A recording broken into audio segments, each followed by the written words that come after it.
on the little red button there. Yep. And we're good. We're golden. We're going.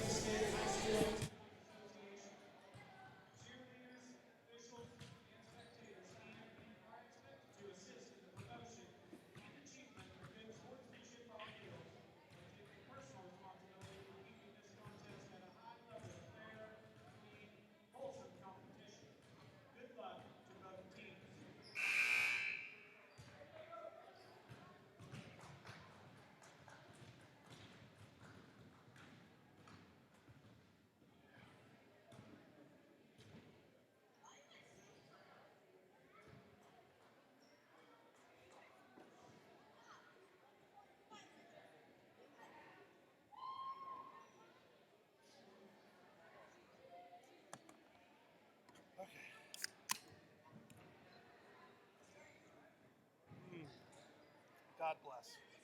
Oh, that's so wonderful. That's beautiful. And now, ladies and gentlemen, for this evening's starting lineup.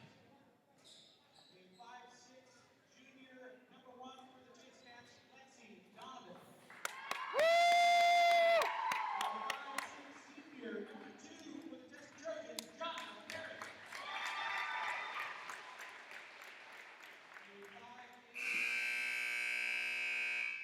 The 5'8" sophomore for the Cavs, number 4, Abby Blackburn. For the Trojans, the 5'3" sophomore, number 14, Riley Still. For the Cats, the 5'5" freshman, number 10, Haley Miller. For the Trojans, 6' senior, number 25, Megan Peterson. The 5'9" junior for the Cats, number 11, Isabella Antuna. For the Trojans, the 5'7" junior, number 30, Mallory Church. The 5'10" junior for the Cats, number 33, Cassie Herrera. And for the Trojans, the 5'7" sophomore, number 33, Danica Bassett. Assistant coach Haley Griffin, the head coach for the Trojans, Sean Pacheco, assistant coach Damon Walker. Now, would you please rise for our national Go to the flag. Just get it in shot. There you go.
Play ball.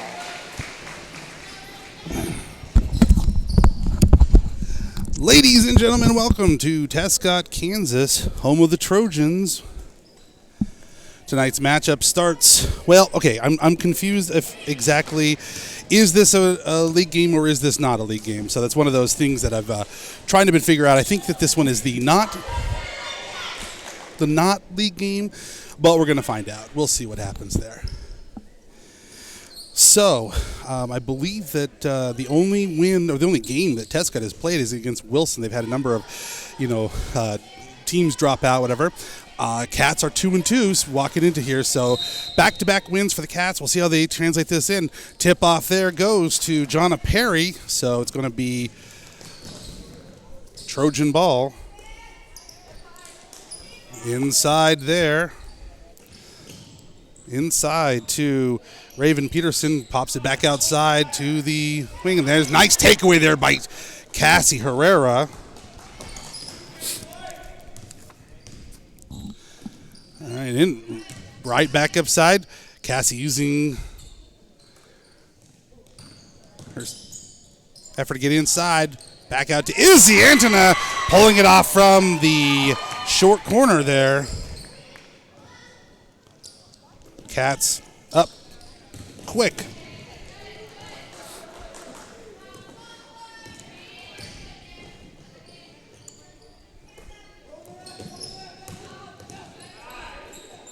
Gets it inside. Nice position there.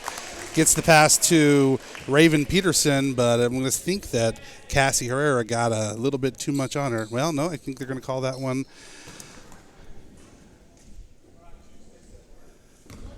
That's on number 11. I'm trying to see where the foul clock over there is, so they're going to call that one on Izzy. So that first shot by Raven Peterson goes in and is good. Opportunity to tie it up here, and it's also good. Okay, so Lexi bringing it back past half court. Cassie looking for threes, not quite there.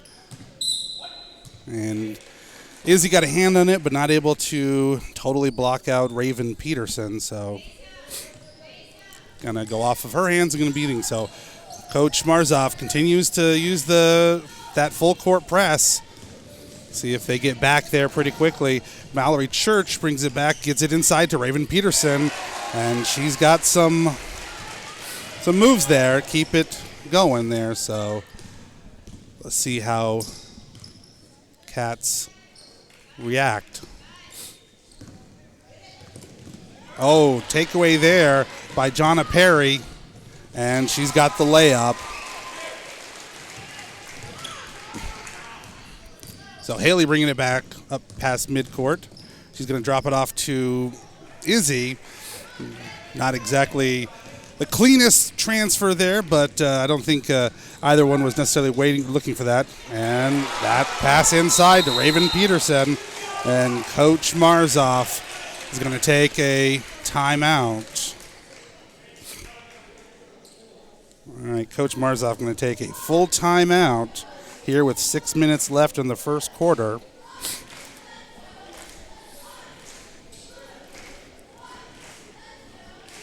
Last year we played the Tescott Trojans twice and lost in difficult fashion each time.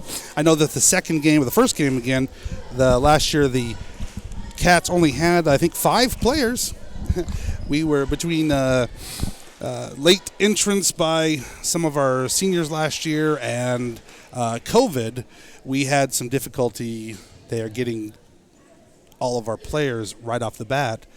So that first match, I was talking to Coach Marzoff. He said it was a tough way to measure their abilities. But the second game, they played a much tighter. I remember that game at home right towards the end of the season. In fact, I think that was the next to the last game last season.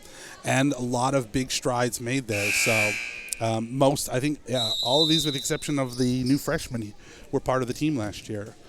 So we, of course, are going to miss Lindsay and Tori and Skylar.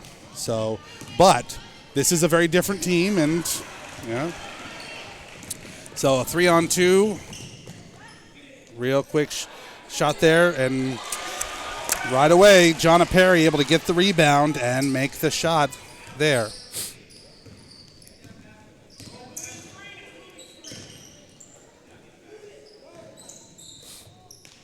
Lexi at the top of the key.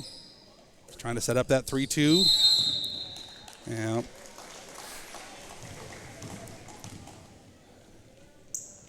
So Haley taking a little step there before she's able to get the ball off. Or the dribble down, let's put it like that way. All right, so Raven Peterson got Abby Blackburn all over him and then tripping. I think they each tripped over each other. Pass inside there to Raven Peterson, and she misses that. And Cassie able to wrangle that in and really do a good job of keeping that ball safe and secure. Good shot from the free throw line right there on the elbow by Cassie Herrera. So cuts the lead in almost half. Sorry, had to do some math there. Danica Paisley gets it inside to Peterson and not able to get a clean shot because Cassie's right there. And Lexi's trying to do everything she can to keep it real.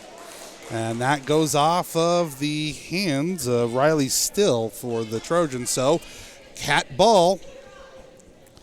Once again, I'm joined here by our good friend Caitlin Schwartzfeger, whose mom is listening to us right now. Right? Okay. Mom says I shouldn't give Caitlin a mic. I think she's wrong. I think there's going to be lots of fun things that Caitlin will join and add to the conversation. Abby from the wing there, a little bit short, but Haley does a good job of streaking inside to get that. And they're going to get the 3-second lane violation there. But into the game comes Fallon Spangler and Jersey Myers. Cassie and Izzy take a breather.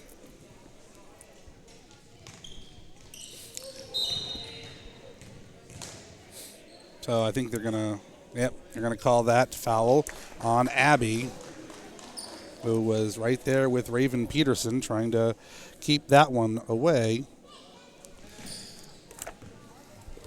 So inbounds, there's Raven Peterson. Pops it back out to Mallory Church. And then inside, Abby does a nice job of poking her hand in there and keeping that away from Danica Paisley. Paisley? Someone have to help me on that one. 3-point shot there by Jersey Myers. Nothing but net. Sweet looking shot right there by Jersey Myers coming off the bench. Clutch shot right there. So the Trojans decide to take their first full timeout with 3:52 left in the first quarter. May have to learn who that coach's name is. Sean Pekna. Seneca. Pacna. I don't know. Someone would have to help me on that one.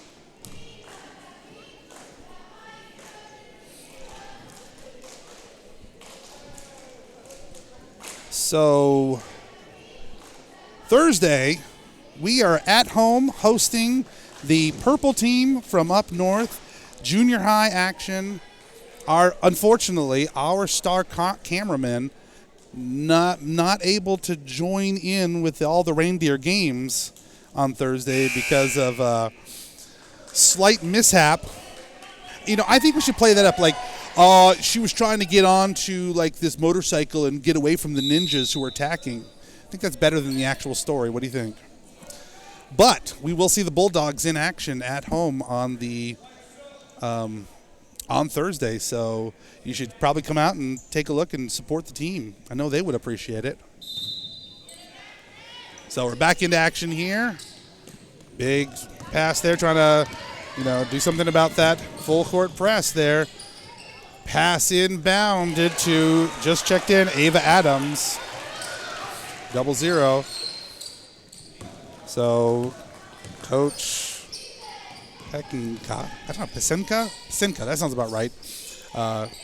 Kind of shifting things up, sending number 14, Riley Still, to try to slow down the Cats, entranceway there. Haley tries to go in, but a little bit of a discrepancy there between heights and vertical leaps that, God bless her, she was giving it her all, but yes, Raven is 6 foot. Haley is only about 5'5", so that height differential is going to make a little bit of a difference. And I can't believe that wasn't out of bounds, but and a little bit of it would appear somebody smacked into the wall a little bit harder than they would have liked. So quick timeout while they go check on their player. Looks like it was a nosebleed. So it does look like I'm getting some pretty choppy play. So hopefully you're getting at least the audio here. We'll do the best we can. And we're on a guest Wi-Fi here, so we'll see what the resolution is. I will say I uploaded a new playlist on YouTube. Essentially, we're recording this broadcast, me talking, you listening. So we're recording that so that we have it, and we'll be uploading that when we get back home. So I'll just plug in the computer, send it up, and we'll have that available for you. So if you don't get it perfectly here, we'll have you'll be able to get back and watch it there. I know Coach Marzov always prefers to have a little backup there, so we're working on making our systems work a little bit better. All right, so the Trojans back in. Jersey gets her hands on the ball. Does a good job of hustling after that. It is Ava Adams who kind of pokes her hand in there in the end, so it's going to stay cat ball. Across the court to Jersey, back to Haley. Tries the three. And here we go. That is the three. So the second straight three ties us up, or actually sends us over to 12. That's right. Oops, sorry. That puts us at 10.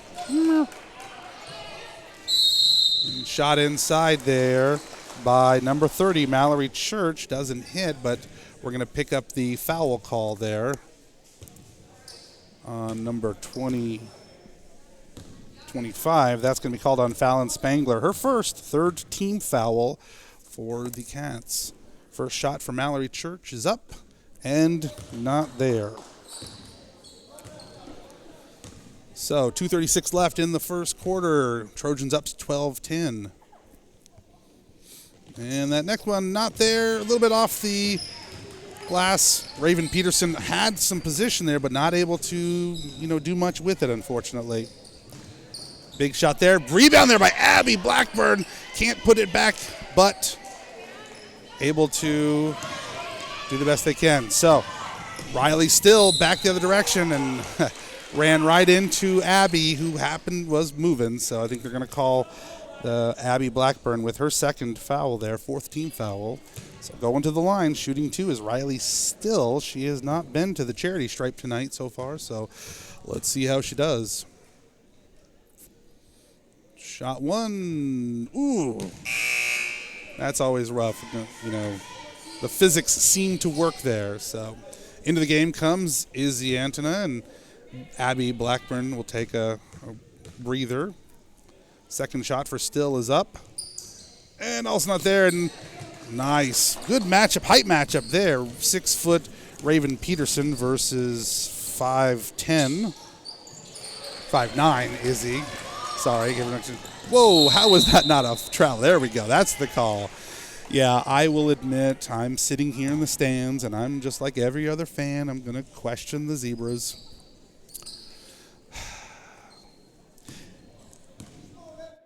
Try to, if you can, pan down a little bit. You're up a little bit from there. And jump ball there with Haley and Riley Still. So that'll going to go to the... You could go down a little bit more. Yeah, poor Caitlin. She's got, Mr. English, who's her teacher for 1 hour a day, and then he's all directing over here. Whoa.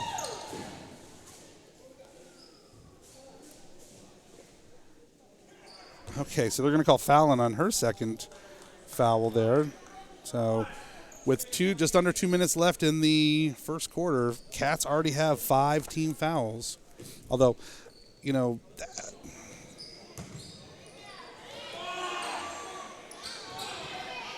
there's finally Cassie's able to come away from the scrum under the bucket there. So Haley dribbles hard to get off to the right wing there. Lexi the other direction, gets it inside to Cassie, and she's going to go up. That is if you don't have the height, you definitely want to get inside into the paint and try to force some contact there. So there's Raven Peterson's first team foul of the evening for the Trojans.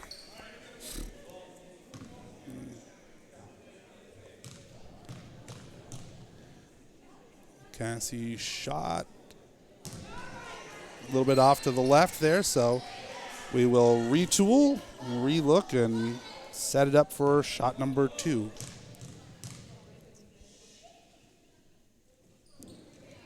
And that one's a little bit harder, but, you know, we're getting there. So Trojan ball up to still inside, back to Adams outside, and then there's Peterson, who's pulling double, he's getting double coverage out there. So the Cats just basically flowing at all times to that. I think they're going to call Lexi Donovan with her first 16 foul. So here we are, 1 minute left, and the Trojans are in bonus territory there. Although I do find it interesting that it was the guy behind everything who's going to call the foul. And here again is the ref behind the play, not right there, who's going to call the foul. Now, I grant you, I'm sitting, 80 feet away up in the stand, so not exactly next there, but some days I wonder. So, Raven Peterson shooting 2, first one not there. 12-10, 1 minute and 10 seconds left in the first quarter. Now make that 11 or 13-10. So going back the other direction. Let's see what we can get for motion. Lexi tries to fit it in there. It's a one-on-one, Peterson versus Miller. Good touch there by Fallon, not able to get it there. And there's a scrum underneath there with Raven Peterson and Haley Miller going to it. Haley loses her glasses, but there is not quit in that young lady there. I definitely would not want to... well, I'm not saying I'm afraid of her, but Haley be tough.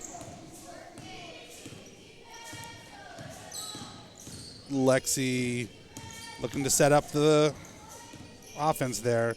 Cats stay in that 3-2. Lexi over to Haley off to the wing, and she'll pull the 3 out of her hat like that. And just like that, Cats tie up the game 13-all. That can't be lucky. Peterson gets it knocked away by Cassie, but she's not able to do much. Still working her way back there. Lexi gets in front of the ball there, so playing really tight to number 25 there. 8 seconds left. Ava Adams inside to Mallory Church. Shot's not there. And out of bounds, tipped off of the fingers of Jersey Myers. So Trojans are going to have 2.6 seconds left. Let's see if they can make something happen. And not there. So last second shot, not able to ring down through.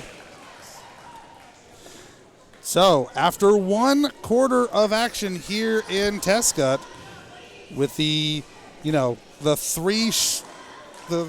parade of threes by Jersey Myers and Haley Miller, with contributions by Izzy and Cassie, it is 13-all here in Tescott. Let's take a quick commercial break. Who shall we give a commercial break to? Dr. Pepper, the choice of Schwarzeneggers around the globe, brought to you by the Dr. Pepper Corporation. Maybe we can get some. Do you think we can get some sponsorship?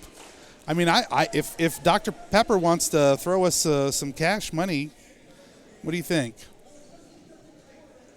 I don't know. I think I would be in favor of that. I have no problem with Dr. Pepper. I'm a fan of Dr. Pepper. It's not like I've got Dr. Pepper posters on the wall or anything, but I'm not opposed. Seriously, we really need to work on some local sponsors, because these breaks, I don't know what to do with myself here. I should probably talk about things that have happened, but we've just been talking about it for a little bit. Oh my Lord, did I have the wrong numbers? I do have 3, 6, 9, 10, 11, 12, 13. There we go. They moved it back. For some reason, they had given us an extra point, and I'm like, we didn't have 14. Okay, so rolling into quarter numero dos. It is going to be Trojan ball. So Cats have really picked up the intensity of the play there, and Haley Miller just puts herself out there to grab that ball, and Raven Peterson going over, just bowls her right over. So that's going to be number 2 for Raven. That's going to be big. I mean, it is very clear that this team very much depends on that ability to get in there. So the Cats getting the weave, some action there. Leaves it up a little bit. Nice pickup there by Lexi Donovan. Drops it off for Cassie. Up over Izzy trying to get the position and not able to get that. Fighting for the rebound, and so lots of folks there. So they're going to call that on number 11. That's Izzy, her second. So we'll do 1 and 1 going the other direction. And let's see, I think, is that Raven going to the line?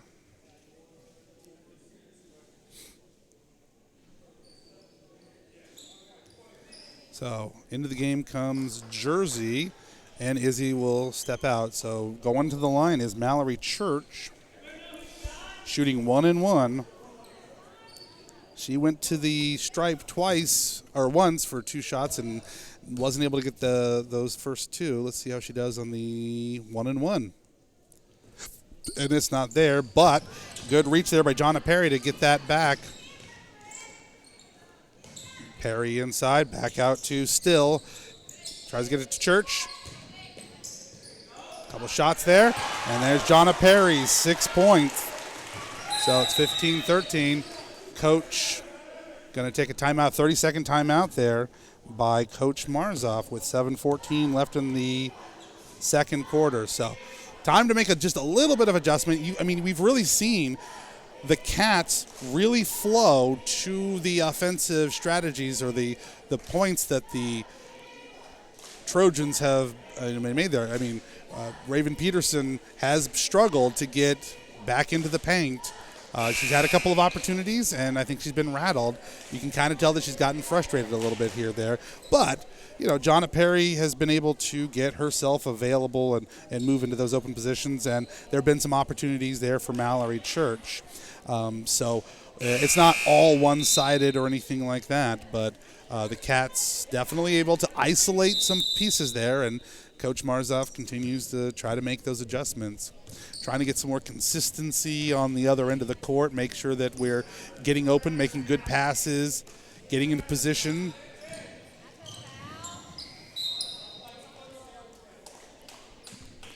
So off the foot of number 2, Jonna Perry, so it's going to stay Cat ball.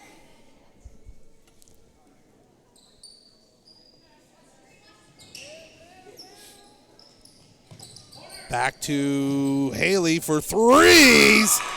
And the girl lives and breathes the threes in the trees. 16-15. Going up the court. Pops it back out to Jonna Perry. Back up there to Danica Pasley, who's going to try to fight off the fight there. But in position and getting the putback there. Number 30, Mallory Church, her first points of the game.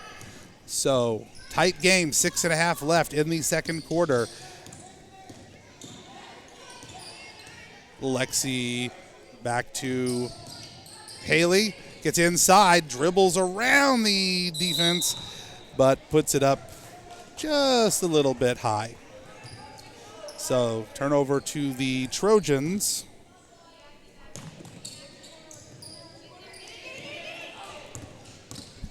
Gets it up past midcourt. Ava Adams wrangles it in. Back out to Jonna Perry. Gets it back. Gets it in, and then it's going to be jump ball. So that'll go to the... That should be to the Cats. Should be red.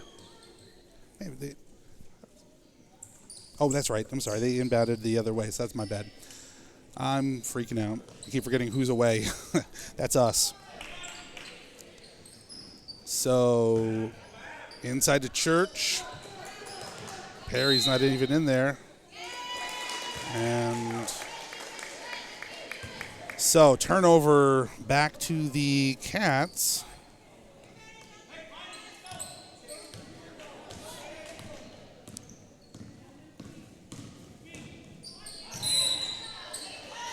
A pushing foul there underneath the basket. Not going to be a shot there. foul is going to be called on number 33, Danica Pasley. Her first, only the third team foul for the inside shot there. A little bit of a chop there by Ava Adams. No call, but yep, so be it. Mallory Church bringing it up past midcourt. Lexi trying to get out of the way. Inside, back out to number 14, Riley Still. And she's got a nice jumper that gets her first points of the game. 19-16.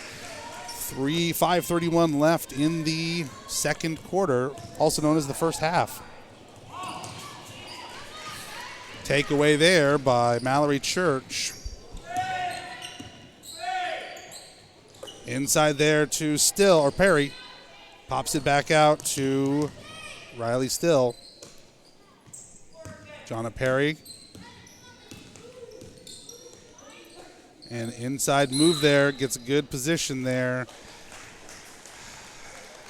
for Mallory Church, but foul's going to get called on Lexi Donovan. Her second foul, but the 9th team foul. Yep. So shooting 2. So far, Mallory has not been successful. 0 for 4 so far. Number 5 is good. It's my bad. I talked about it. It was going to happen. You knew it was that way. All right. So, bringing it back the other direction. Haley drops it off to Jersey. Jersey to Haley. Haley moving over to the left wing. Moves inside. Gets tripped up with Mallory Church's feet. 2-on-2 there. Gets it up to Riley Still. I think they're going to call a charge the other direction. Number 30, Mallory Church, her first, 4th team foul for the Trojans.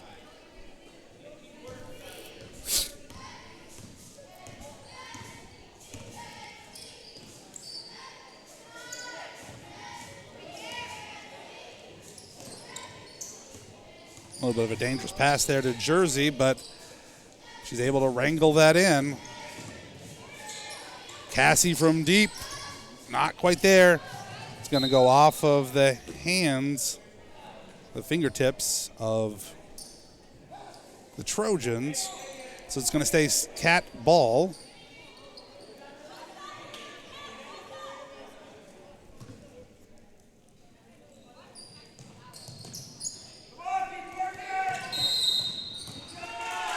And they're going to catch them on a 5 count there. So good coverage by the Trojans. Ava Adams brings it back up. Riley Still. And there's Jonna Perry bringing it up. Nice tip there by Lexi. Tries to get it away from Mallory Church. Still from the free throw line area. So lane violation there by the Trojans. Turnover to the Cats, 20-16. Cats battling, trying to keep it close here. We knew this was going to be a tight game. Pretty evenly matched teams here, both experience and kind of ideas there. So tipped away there by Mallory Church. Haley not able to bring it together, or bring it in. So Riley Still gets it inside to Mallory, back out to Ava Adams, takes the lane, and Abby does a good job of tipping that away. So into the game comes Fallon. So we have Spangler, Donovan, Blackburn, Myers, and Miller. Mallory Church with the rebound and the putback. 22-16, Trojans 6-point lead, 3:33 left in the first half. Jersey gets it back to Haley. Haley moving inside. And 30 not able to get set. Mallory Church is going to get her second personal. So 5th team foul there. Haley trying to connect with Lexi, not able to make that happen. Mallory Church drops it from just inside the elbow. gets the rebound eventually, takes the shot, and she's able to put it back there. So this has been the Mallory Church quarter. 7 of the 11 points, all with number 33. Haley leaves it up a little bit. Lexi with the rebound, taking a shot, getting inside the lane. Does a nice job of getting the ball in the position for Jersey to get the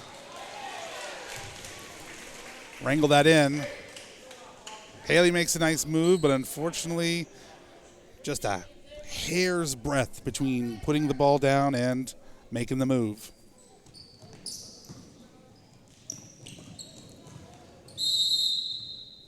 Nice move there by Haley Miller to disrupt the ball there. So stays Trojan ball. Cats trying to get all the pressure they can. Pass is not there. Danica Pasley not able to wrangle that in, so turnover back to the Cats.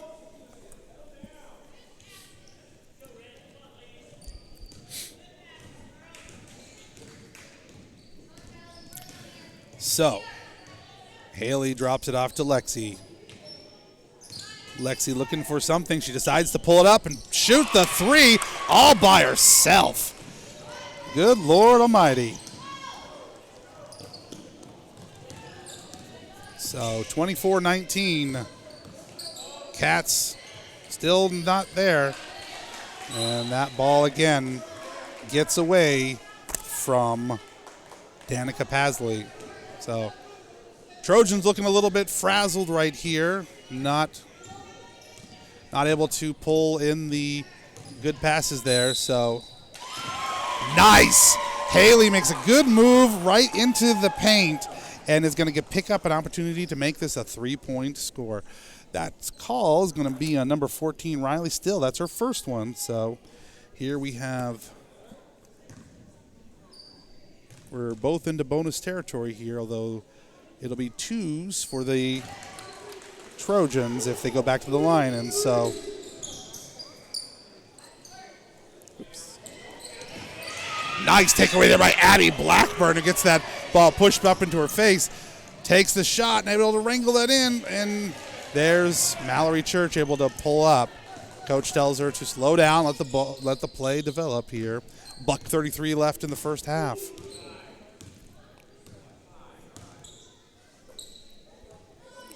Mallory working against double team there by Lexi and Abby. Rebounded there by Danica Pasley, who's going to go shoot 2. That call, I'm going to guess, is going to be on Lexi Donovan, and that is the call. Her third foul, personal foul there. So we are here in double bonus. Going to the line is Danica Pasley.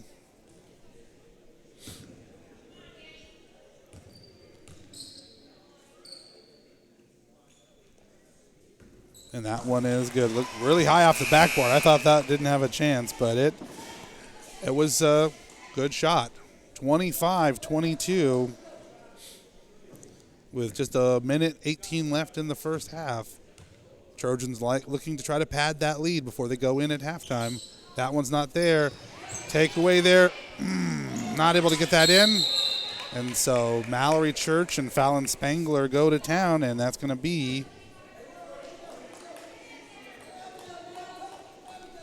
Cat ball. So 3-point difference, and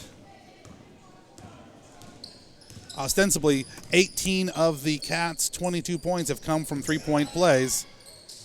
Ooh, nice looking shot there just inside the lane by Izzy, but not quite there. Now we go under 1 minute. So still inside to Church, who takes an inordinate amount of steps to get into position there. And here is Sandra Adams, first time checking into the game, giving Mallory Church a break. So on the bench currently is Peterson and Church, the 2 top scorers of the first 2 quarters. Still from 3 land, not there. Abby has it for a second, but taken away. Danica Pasley to still on the elbow. Jersey gets the back. It's going to dash back. She's looking for something, but she decides to pull it up and going to get the foul called against Riley Still. So her second, 30 seconds left, should be 1-1. Jersey going to the line. See if we can cut this down a bit. And a little bit much, but there's Izzy able to put it back down. Not able to get that, and he's going to pull the foul call again. Sandra Adams, her first.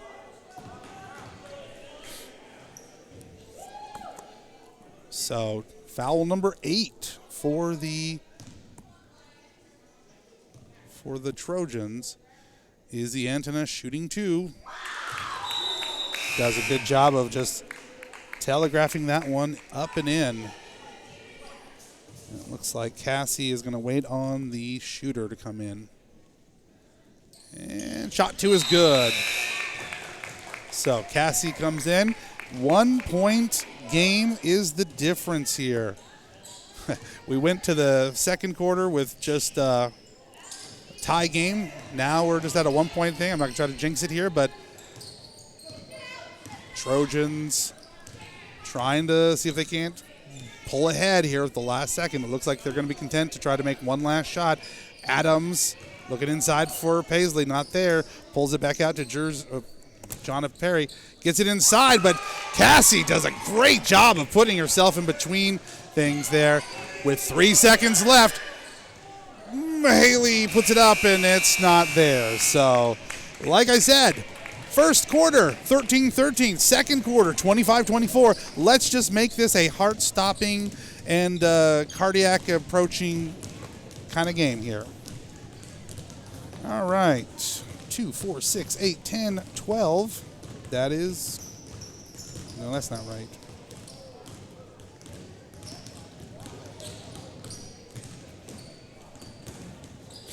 Well, either I've marked something wrong or... Oh, I'm looking at the wrong one. Yes, that is right. Okay. Yeah.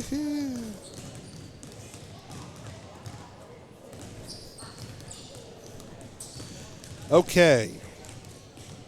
So, we got 9.5 minutes left. I would love to believe that for the next 9.5 minutes, you would like me to talk about whatever topic I would like to, but I'm thinking y'all could use a break. I think Miss Schwartzfager here wouldn't mind not hearing Mr. English blather on for a couple of seconds. That's a nod in the affirmative. So we'll take a quick break, pause for the cause, as it were. We'll be back shortly with second half action here in Tescott.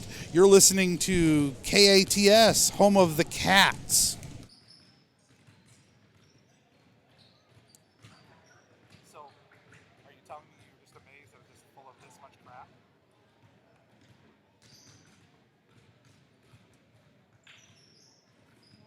Lordy.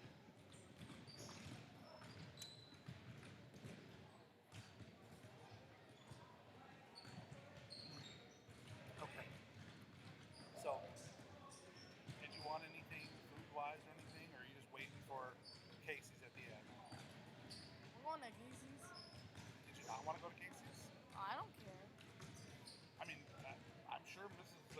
Steak. I don't gotta. My dad's home. I don't gotta babysit children tonight. Okay. Do you want popcorn, pretzel? Do you want anything now, or do you just want to wait? It doesn't matter. I'm gonna wait for a bit. I can share cheese and meat. I'm gonna kill a sixth grader. I What? swear. No. Don't kill it. Also, remember this is on a little bit, so.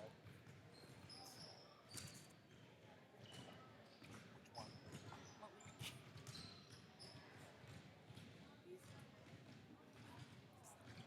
He calls Ali mommy. He calls me daddy.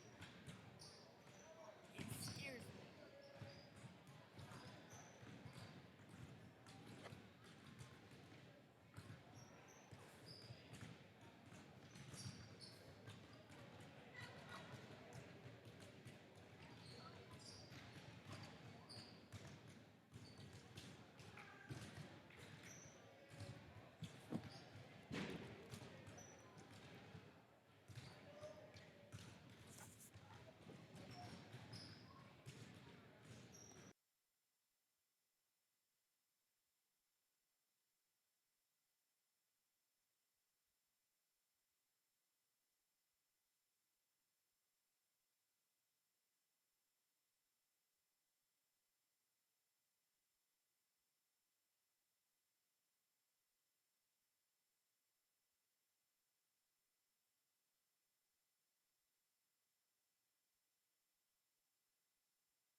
It's already jammed.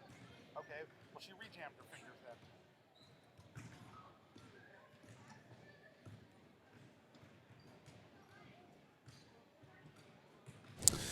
then. Okay, a little bit more than 2 minutes left in the half. We'll come back into action here.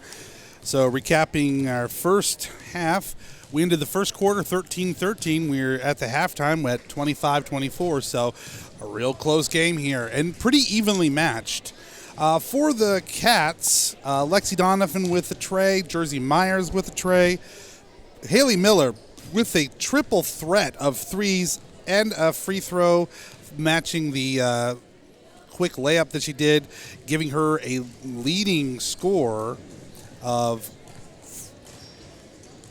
12 points so far. So 12 of the 24 points coming from Haley Miller. 9 of those off of 3-point shots. Isabella Antona, a pair of free throws and a shot from the field. And Cassie Herrera missing both of her free throws, but getting a good shot in the first quarter for 2 points of her own. For the Trojans, Ava Adams with 2, Jonna Perry with 6, Riley Still for 2, 0 for 2 from the free throw line. Raven Peterson got no points in the second quarter, but they did pull her pretty quickly after she picked up her second foul, but she does have a total of 7 points there, 3 for 4 from the free throw line. Mallory Church, who was really active in the second quarter, had 6 points from the field and was 1 for 4 from the free throw line. And Danica Pasley going 1 for 2 there. Riley Still with 2 fouls, Raven Peterson with 2, Mallory Church with 2, Danica Pasley with 1, Sandra Adams with 1. So really, Mallory Church and Raven Peterson doing the bulk of scoring, the big threat right there. For the Cats, Lexi with 3 fouls, Jersey with 1, Abby with 2, Izzy with 2, and Fallon with 2. So, Coach Marzoff always, he's very much about come out of the gate strong, show them your spirit, be there, be strong. And they do come out aggressive. And that's one of the side effects is going to be that that aggressive nature is going to show up on the books in those foul categories. So we'll start off the second half with the Trojans ball. We'll switch ends of the court. So there on your left, my left, will be Trojan ball, and we'll go down to the west side here. I think on this which direction I'm facing there. Inside to Raven Peterson, pokes it back out to Pasley. Pasley over to Still. And around the edge there. Looking to get inside to Peterson, but she's got triple pressure there. Pasley over to Still. So Peterson across court to Pasley. Looking to open up something there. Nice poke away there by Haley Miller. And it looked like it was kind of jostled there between Jonna Perry and Haley. But I think Haley got the last little touch. And the refs agree with me, so we're all good here. So, looks like Trojans a little bit more tenuous here. They were much more aggressive about taking shots, getting inside, and gets got Izzy turned around a little bit, and Raven Peterson able to move inside and pick up that. So they're going to call Izzy's third foul.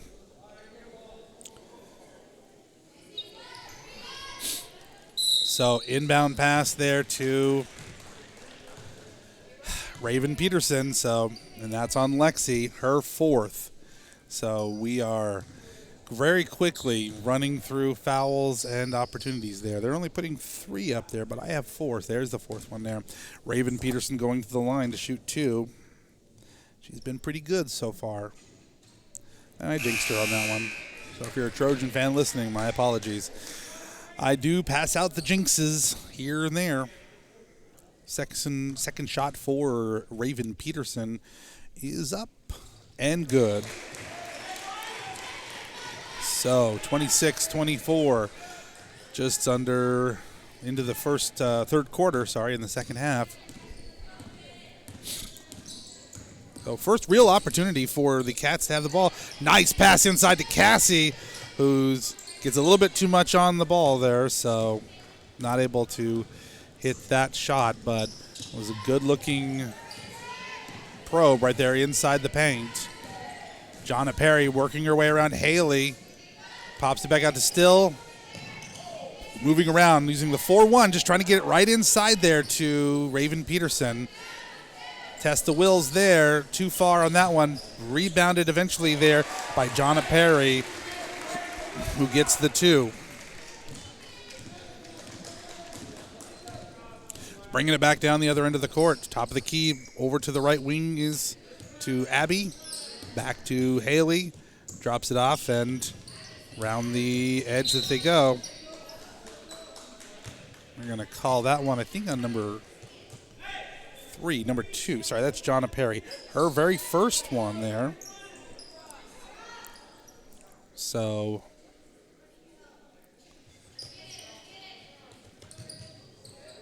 Haley got to put it in. There you go. It gets it into Abby. Nice put back there. Good looking shot there. Good pass in by Haley.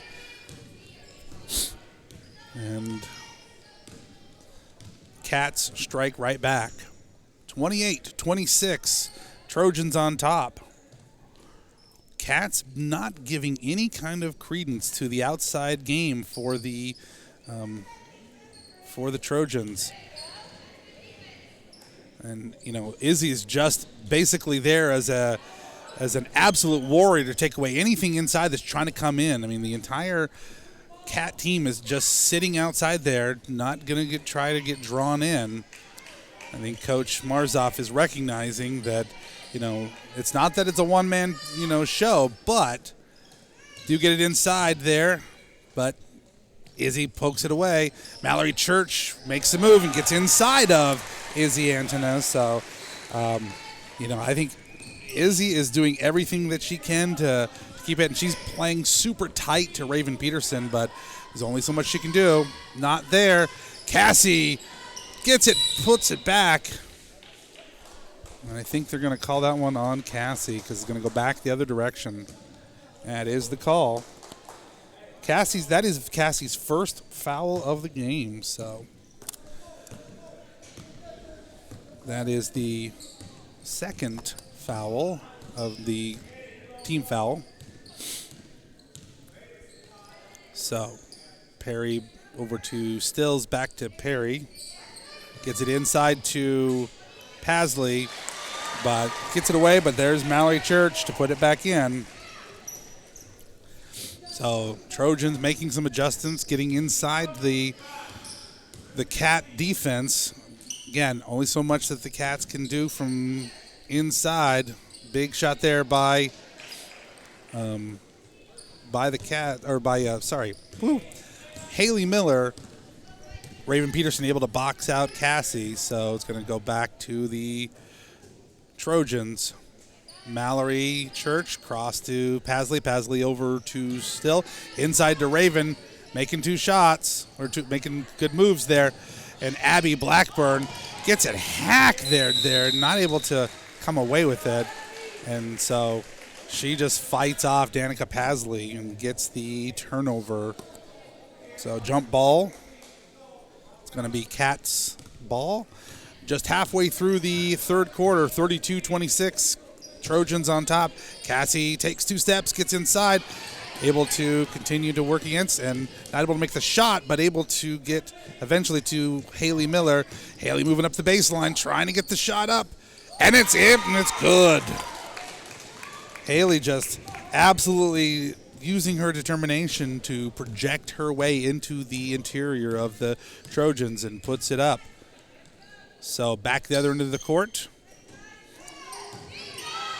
And there the Trojans pull back from a 4-1 into a 3-2, and there is Danica Pasley able to make the shot inside there. 34-28, 3 minutes left in the third quarter. Cassie takes one, puts one down, does a good job of pulling that down. And we have a fast break here. Let's see if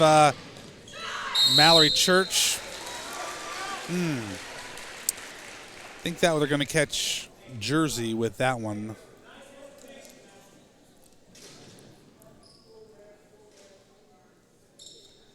Yep. And we're going to call Abby. That's her third. So shooting 2 is Mallory Church. She struggled from the free throw line tonight, but no more. We'll see. We'll see. Gets that one to drop. 35-28. Fallon comes in, gives Cassie a breather.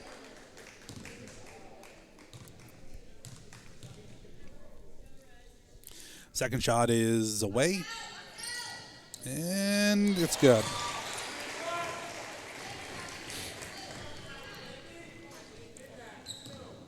So, Haley Miller bringing it back past midcourt. Gets it back in her hands, moving around the corner there. Abby wants 3, not there. Fallon tries to get it, but Danica Pasley moves inside. Fortunately, she can't wrangle it in, so it is going to stay Cat ball.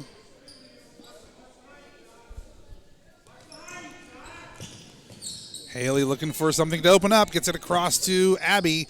Abby makes a move around, takes a shot. Not there. Good attempt there by Fallon Spangler to, pull back on that, try to get that rebound. She knows that she's not going to get that in front of Danica Pasley, but does a good job of not getting the foul called. So back inside Raven Peterson. She's knows how to make that move. Gets the, ball that's, going all over the place. Inside to Pasley, back out to Still.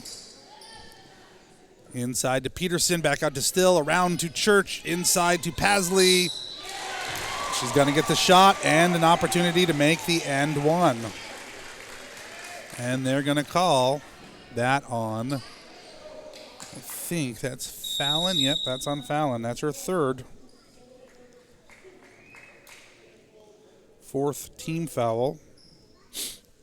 So Coach Marzoff is going to take a 30-second timeout here with 2 minutes and 8 seconds left in the third quarter here. Trojans stretching their lead to 10 points, looking to add one more to that here.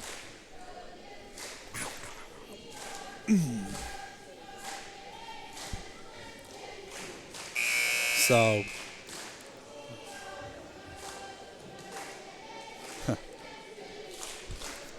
Coach Marzoff is a very animated man.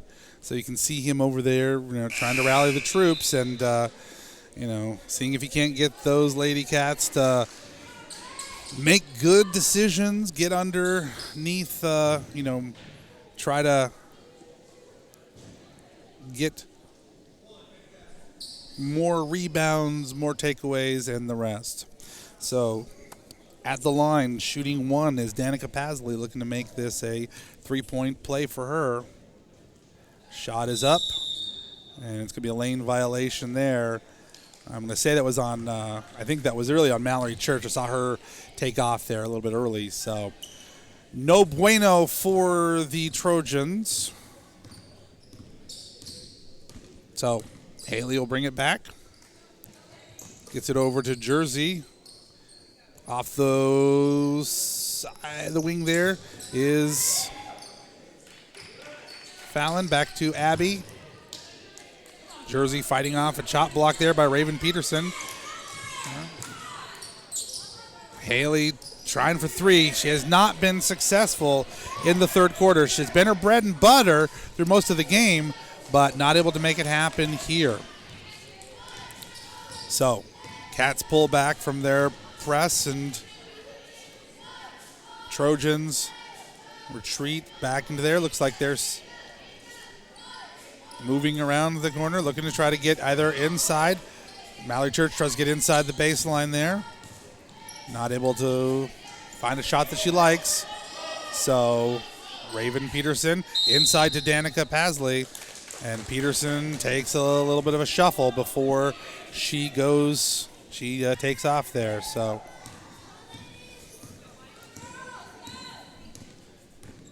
with 1 minute left, 38-28.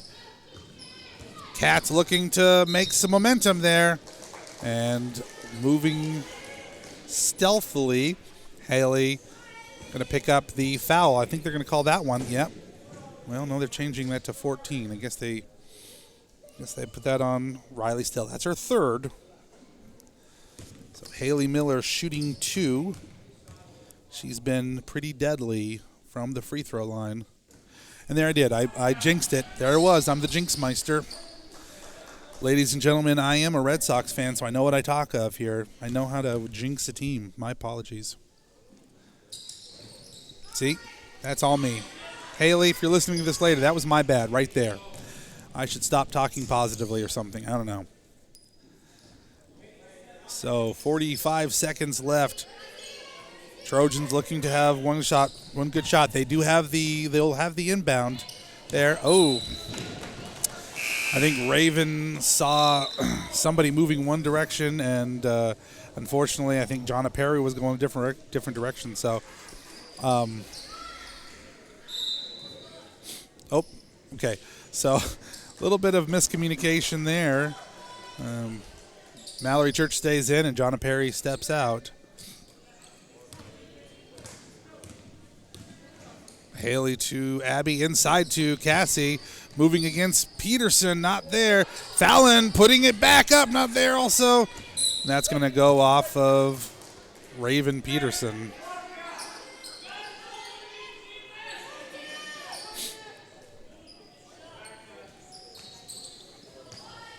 Abby from deep in the corner there.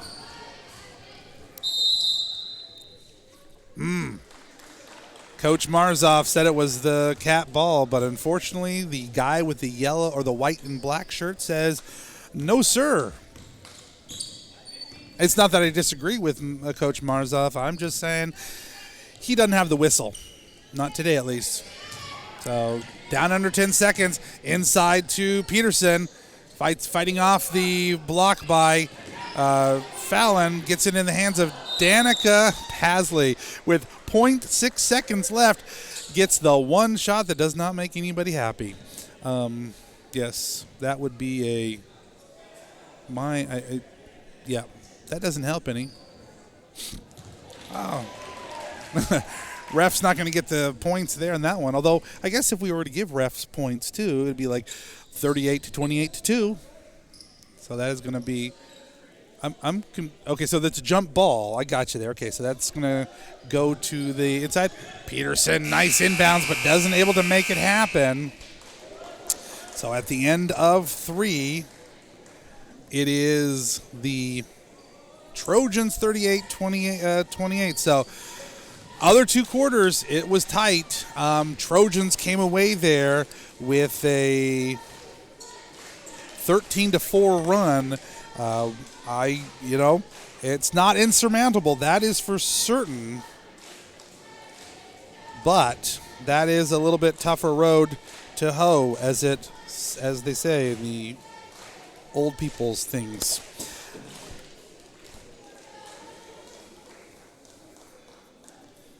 So Trojans been consistent. 13 points in the first quarter, 12 points in the second quarter, 13 points here in the third quarter. The Cats 13, 11, and 4. So clearly, Cats need to get better looks, need to definitely get those gimme shots, some of those inside moves there. Yes.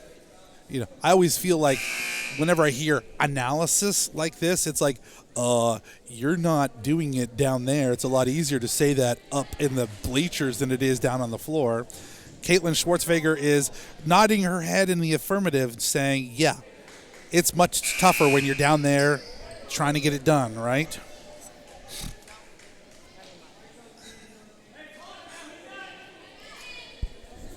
What? All right, no commentary from the camera lady, but that's okay. We'll get her a mic here eventually. Maybe we can do a fundraiser there to get another headset here that's got an XLR mic input. There you go. All right, takeaway there. Oh, Cassie with a little bit of a push, although I really do think that was momentum more than anything. I don't think that was so much Cassie as it was Raven not able to get the, get a hold of things there.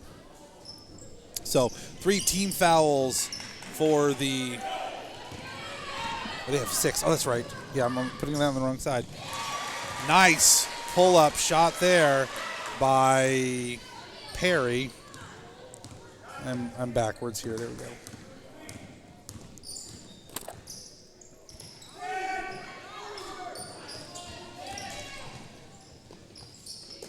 Shot's not quite there.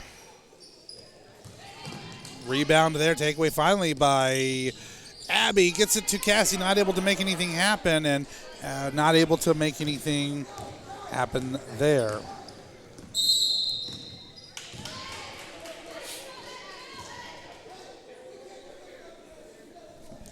I am struggling there. What was the call?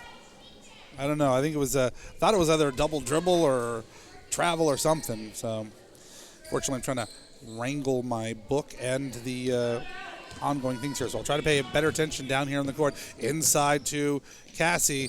Thinks better of making the shot. I always like that that's a jump ball, and it's nobody actually has their hands actually on it. I mean, like, it's rolling around down there. Nobody's actually wrangled it in, so how's that a jump ball? But you know what? I don't get paid the big bucks, so back the other end of the court. Peterson inside, gets it back out to Still moving inside. So they're going to give the bucket to Still, giving her an opportunity to shoot the end one. Going to call that on Izzy Antoinette, her 4th. So Lexi and Izzy each with 4. Abby, Fallon, and with 3. The end one is not there, but Raven Peterson able to get the rebound. Shot is up, and she's going to get the putback for the 2 more points. 44-28. Trojans streaking here in the 3rd and 4th quarter. Ooh, no look pass there by Haley, and unfortunately, Lexi was already moving the other direction, so not able to make that connection there. Inside to Mallory Church, fighting off the thing, and she also thinking that Danica Pasley is going to pull off, in fact, goes the other direction.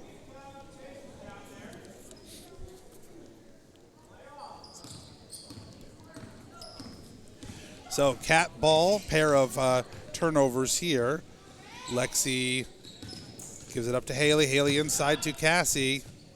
And she gets the nice little pass over Raven Peterson's head. Breaching 30, still 14-point lead by the Trojans. Pasley gets it off of her hands. And Coach is going to take Coach Pasenka is going to take a full timeout there. It's his 2nd one, but he's got some more to give. So we have 60 seconds here to relax, ponder the deeper majesties and mysteries of the universe, and ask ourselves, why exactly would a squirrel put on a astronaut uniform and go down under the sea? I've never understood this about SpongeBob. I mean, I don't necessarily think that I need to have logic answer all my things, but yeah, I don't really understand that one so much. So if you'd like to comment and school me on what that's all about, I'm open to some discussion. But in the meantime, we'll kind of keep our eye on the game right here as we come back into action with 6 minutes left in the game. Trojans up 44-30. It is going to be Trojan ball going the other direction. Church inbounding there to Jonna Perry. Over to Still, looking to try to get it inside.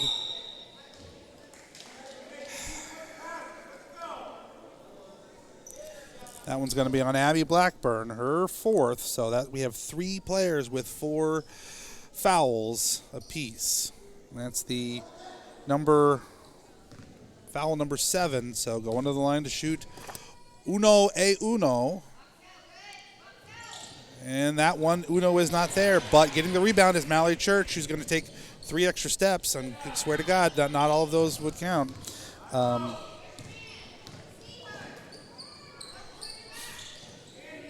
Peterson from the top of the key gets it inside. Haley Miller trying to take that away from Mallory Church.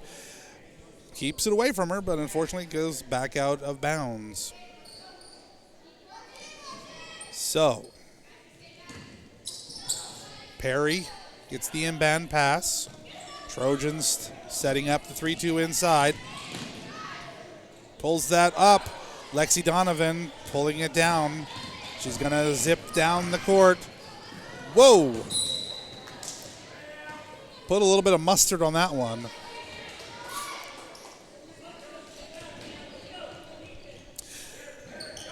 Ooh. Mallory Church 2-on-1. Inside is Danica Pasley, but she's not able to get clear of Izzy Antona's tight D. Pops it back out to Mallory Church. Gets inside to Raven Peterson. Gets inside back out to Perry. Perry inside against Cassie. And Cassie's able to keep the shot off the trajectory, but Izzy not able to bring that in on the other end. So, gonna be Trojan ball. Peterson inside gets the inbounds pass, and Cassie pulls it away. Does a nice job of taking that that candy away from the baby. That should be a phrase. Lexi Donovan keeping the pass in play. Lexi moving around, getting into position around Cassie, but not able to make that happen. All kinds of pressure there for Raven Peterson. Lexi trying to keep that down. That pass, well, at least it connects with Perry, and Perry able to get around and get that eventually into the hands of Danica Pasley, who scores that bucket there, 46-30.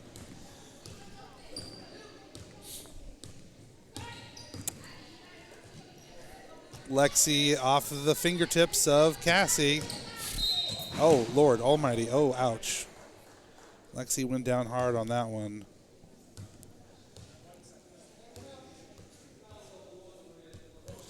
Yep, Lexi's going to come out anyways because that's number 5 for her. So that is her 5th foul. So we'll go the other end of the court to shoot 1-on-1 for the Cats, or for the Trojans.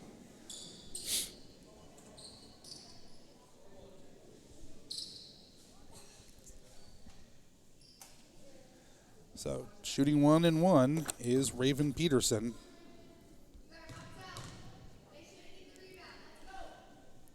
Shot is up, and not quite there. Cassie does a good job of boxing out Mallory Church to get possession there. Up to,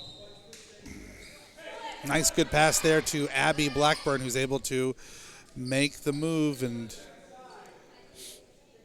get a shot off, but gets tipped out of bounds. 3:52, 46-30. Izzy gets the inbound pass, tries to get inside to Haley, does do that. And we're going to get the foul call there. And that is on number 2, Jonna Perry, just her second. Only the 3rd foul for the Trojans. Shooting 2, Haley Miller. See?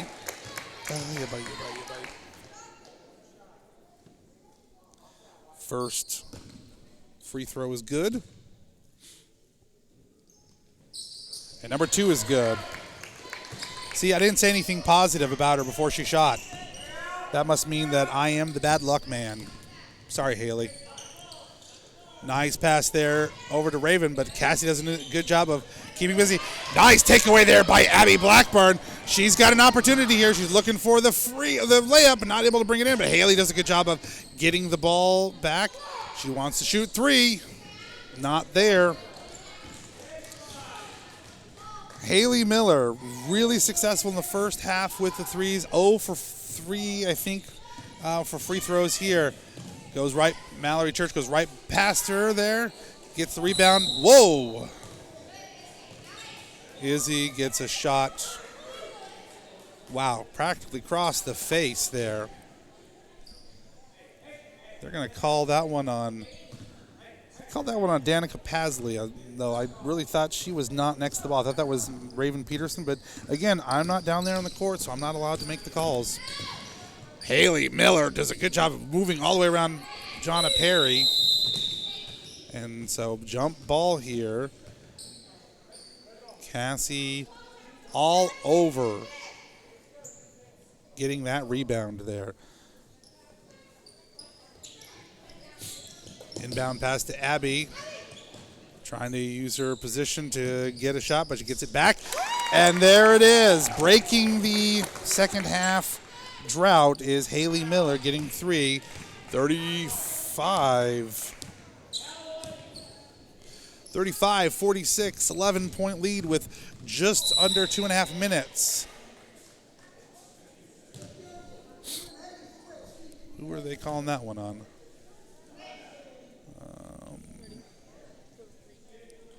That's on the other end. So I'm, again, not clear on who they called that on because 33 is... Oh, they called it on Cassie. I'm sorry, R33. And they're saying that's number 10, and I missed one somewhere. That's too bad. So shooting two is Raven Peterson. First one's not there. Second one is there. Raven's been relatively inconsistent from the free throw line, but that's not what she gets paid the big bucks for. Jersey moving off there, trying to get that off. And whoa. I'm going to call that one on Riley Still, and it's not the foul that I have a problem with. It's the elbow that was thrown at the end. Wait a minute. Now they're going to call that on Raven Peterson? That's not the one. Jeez, I'm crow. What the heck? So Haley Miller looking to inbound it. Finally gets it to Abby Blackburn, who turns around, goes the other direction. Turnover there. Mallory Church.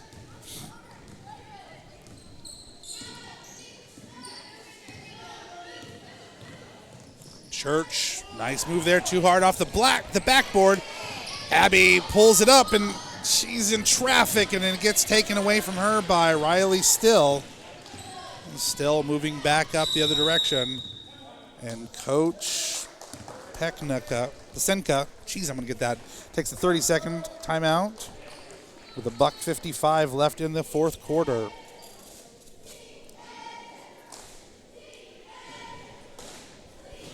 I would say they're here in the fourth quarter. I would say that tensions are a little high. The ladies on both ends, a little bit, I don't know, when you get into the fourth quarter, even if it's been not a close game or whatever, do you start to kind of think about,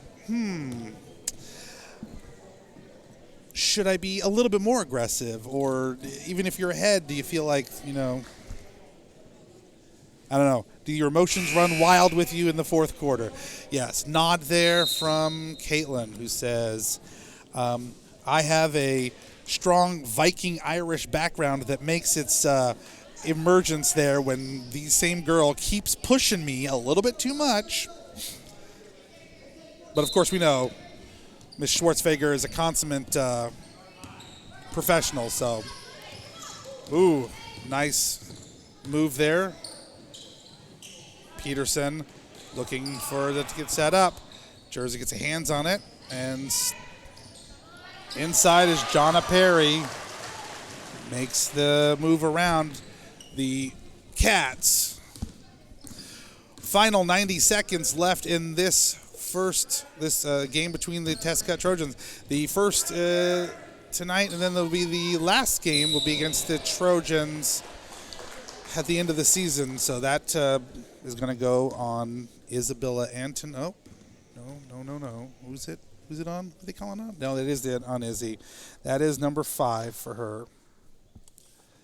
So Lexi and Izzy have both fouled out. Into the game comes Fallon. All right, shooting going to the line, shoot 2 is Mallory Church.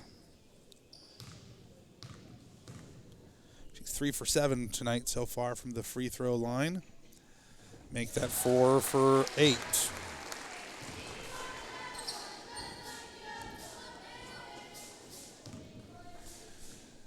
And let's see, do we go over 50% or under 50% here?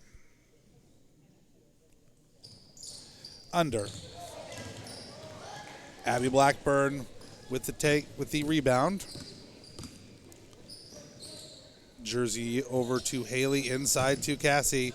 Taking 2 steps, and there's going to be no good clean contact there inside. Last off of Raven Peterson, so they'll stay red ball.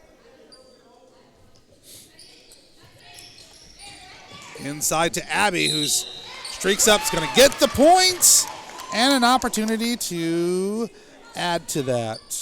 So good move by Abby Blackburn to come open, and the call against Danica Pasley. That's her 3rd. So Coach Pasenka only has a couple players. Number 34 hasn't seen but a few minutes there. That's Sandra Adams and Maya Odoms. They're not able to get that free throw shot there for Abby. So with 1 minute left, I'm kind of surprised I don't see at least one of those young ladies having an opportunity to get a play in. But we know that this is a close game, a rivalry that is, closely contested. So no love lost, I guess. We certainly don't feel that. Nice takeaway there by Haley Miller. She's got an opportunity. She breaks down the court and gets the layup there. Good moves by Haley Miller. 39-50. Oh, I could swear that was kind of a... Is it just me, or didn't she take 2 extra steps before she put the ball down? Kind of look. I don't know. Maybe I'm paying attention to a different game here. Or I'm looking at a different thing here. I don't know. Maybe I see things that they're going to call that one on Fallon, her 4th. And shooting 2 is Riley Still. And this first shot not there.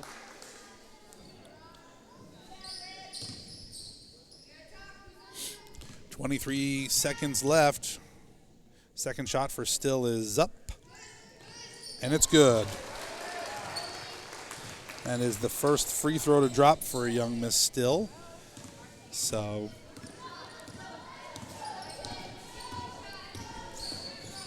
final 17 seconds, 51-33, and they're going to say that was just inside the line. So Haley Miller with another 2, 41-51. Small measures, but it's kind of nice to get within that. And so we'll wrap up things here with a score of 41 for the Cats, 51 for the Trojans.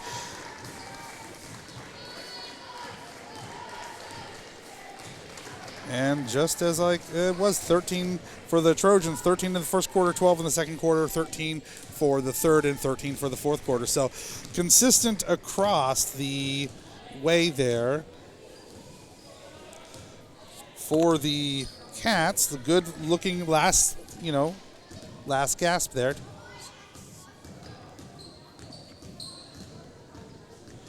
Getting 13 points, matching their best quarter in the first quarter there.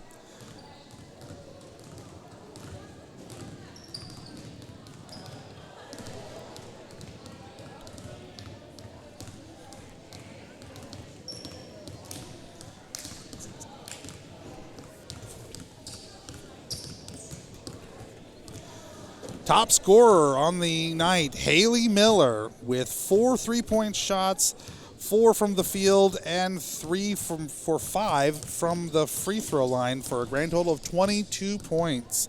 So 22 of the 41 points, by far the top scorer for the Cats here. Good shots there. Lexi Donovan with a 3, Jersey Myers with a 3, 4 from the field for Abby Blackburn. A field throw and a pair from the free throw line for Izzy Antona, and 2 from the field for Cassie Herrera to round out the rest of the Lady Cats play there.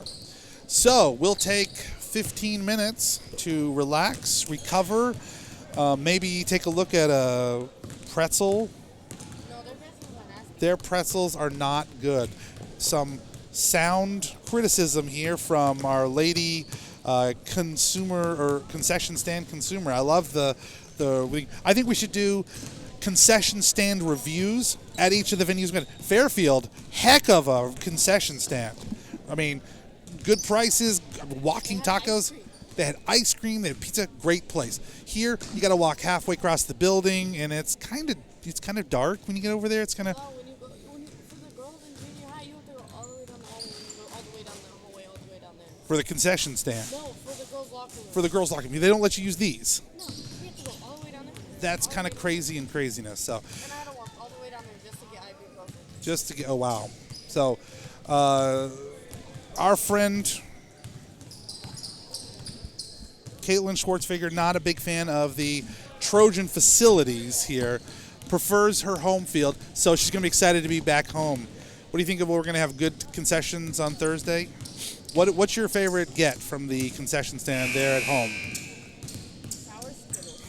Sour Skittles. So, Mrs. Short, if you're listening, Caitlin Schwartzfigger says, order more Sour Skittles. We love them. We love them. Jennifer Short does a great job of providing all of our good concessions there. We are so blessed to have Mrs. Short do all that she does for us. All the classes have stepped up really good and helped out and made sure that they ran those concessions. I'm not actually sure who's running it this week, but Marzoff. it is. Okay, Coach Morzoff and the freshmen looking to build up their fundraising. They're hosting the fall home or this winter homecoming game this year.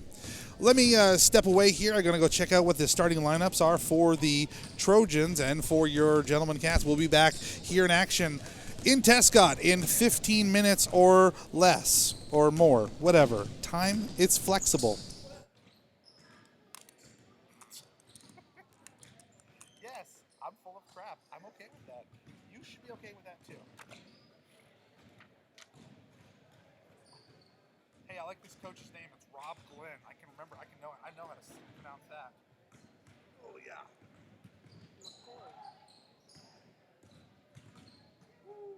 Oh wow. Wow, that hurts. Okay. Seriously, do you want anything? Popcorn, I don't need popcorn. hot dog. A hot dog, I guess. You could eat a hot dog. I love that. Again, you might be stopping at Casey's. There's pizza and other things there. Oh, I don't like Casey's pizza. Girlfriend, you are too picky. All right. Anything on your hot dog? No. Extra ketchup, extra mustard. Okay, got it.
14, Brett Robbins.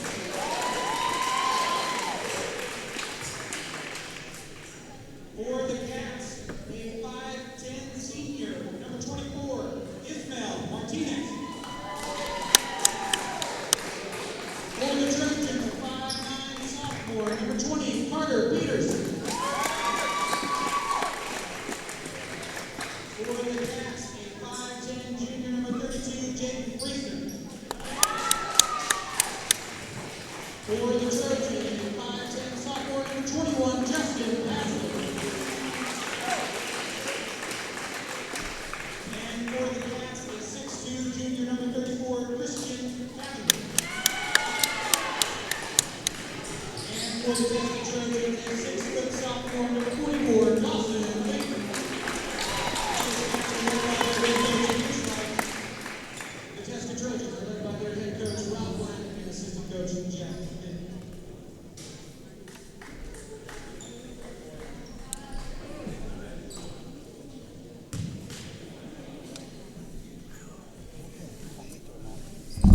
Last second. Yikes.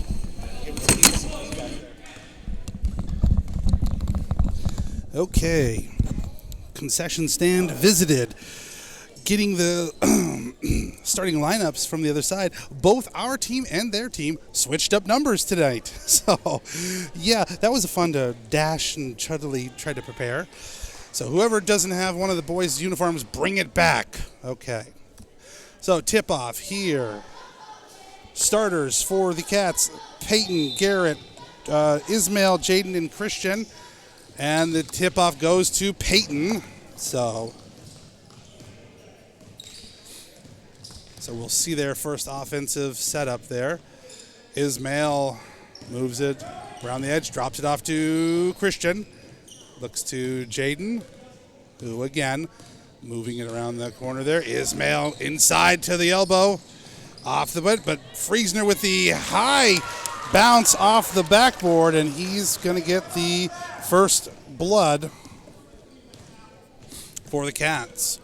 For the Trojans, stars of Hunley, Lee, Robbins. Nice takeaway there by the Cats. Break there by Friesner. Robbins, Peters, and Pasley for the Trojans. So, back and forth here real quickly. Inside there, not going to be able to make that happen. So, number 40, there's no 44 here. There was no 44 on their program. What in the actual, what? That's Dawson Lee, which now is 44.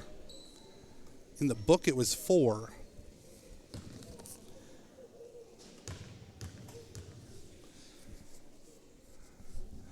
So they called the foul on Christian Cavender, his first.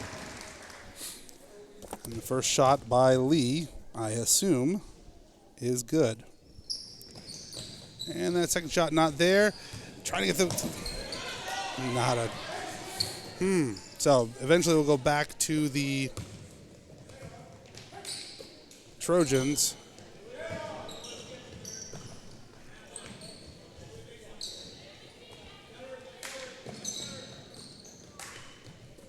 Trojans looking to set up something inside, not having any kind of success. Nice tip away there by Garrett, but able to get it under control is Alex Hunley. But good block and takeaway there by Garrett Brader. Solid defense. Good effort there by the Cats. So back the other direction. Christian moving inside. And kind of unevenly goes in, but able to stumble into the foul there. So that call is going to be on Alex Hunley. First personal, first team. So takeaway there by the Trojans. Christian there to knock that away, but as he's falling down, he's going to get the foul call to him. I mean, I'm curious about that. How does that work? You're falling down. I guess they're going to call that an Ismail. My apologies. But if you're falling down as you're, is that really foulable? We're going to say yes. Doesn't matter. Dawson Lee, first shot's not there. Let's see if his second shot is any good. And the free throw shot is good. So, 3-2 here with first 2 minutes of action here in the boys' game under the wraps. Ismail pulls up, tries to get inside.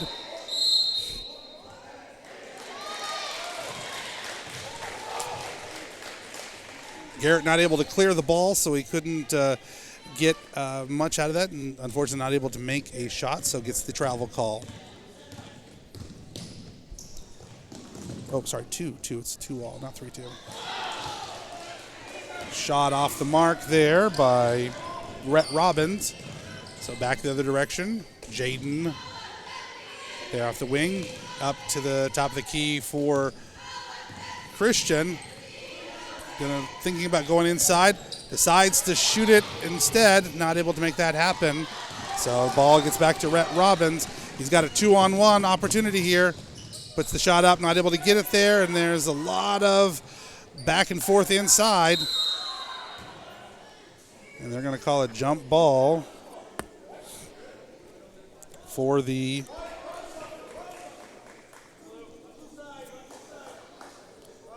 going to go to the Trojans. Jaden Friesner getting inside.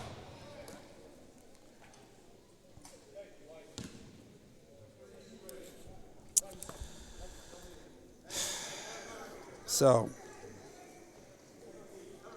Jaden Friesner with his first call.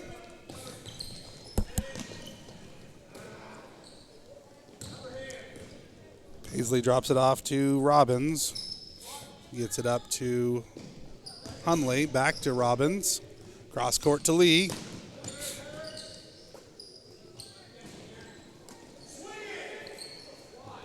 And there's two Cats there to take it away. 3-on-1, so Jaden decides that that's not the favors he's looking for in odds. So he pulls up, gets it to Peyton, who off to Christian. Ismail coming back the other direction from the free-throw point, not able to make that, not able to get that shot. So still 2-all here in the first quarter. A lot of defensive plays there. Not the thing for Lee's. Got to put the putback there. So first field goal of the game for the Trojans. Coach Light taking his first 30-second timeout with 4:24 left in the first quarter.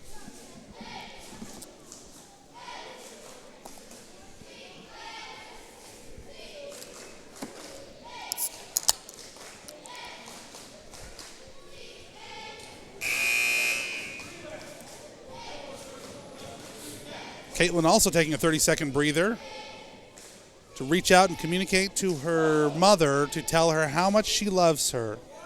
Nope, how much she misses Dad. To her brothers, uncle, grandpa.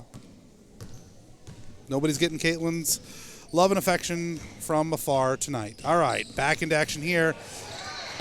Takeaway there, but Ismail doing a good job of keeping that. Tries to get a bounce pass to Peyton.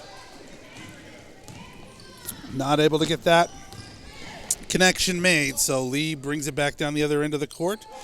Drops it off there to Justin Pasley, and runs off his fingers. Garrett the last one to touch it. So into the game comes traditionally numbered 30, but because we're missing uniforms, number 40, Alex Cavender. So we've got a pair of the Cavenders and the 3-2 junior-senior run right there. Lee moving inside, drops it back to Michael Challens. Carter Peters gets it up to Rhett Robbins, moves inside, tries to get the thing. Here is Alex Cavender, who gets the takeaway there, working his way around Rhett Robbins. Finally brings it past midcourt. Gives it to Ismail. Ismail to Peyton. Peyton inside to Jaden. Gonna get the jumper from 6 foot, not able to make that happen. Oh, my Lord. I would say that was not the most well-advised, choice there. That's an easy call for a ref to find. If you go up over the back trying to get a rebound it's going to go out of bounds. I'm not sure that's going to be the best thing there. Rebound by Lee. Not there, but he's going to get a push, so he's going to go to the line. They're going to call that one on number, I think, 40, which would be Alex Cavender. Foul number 5 for the Cats. Lee from the line.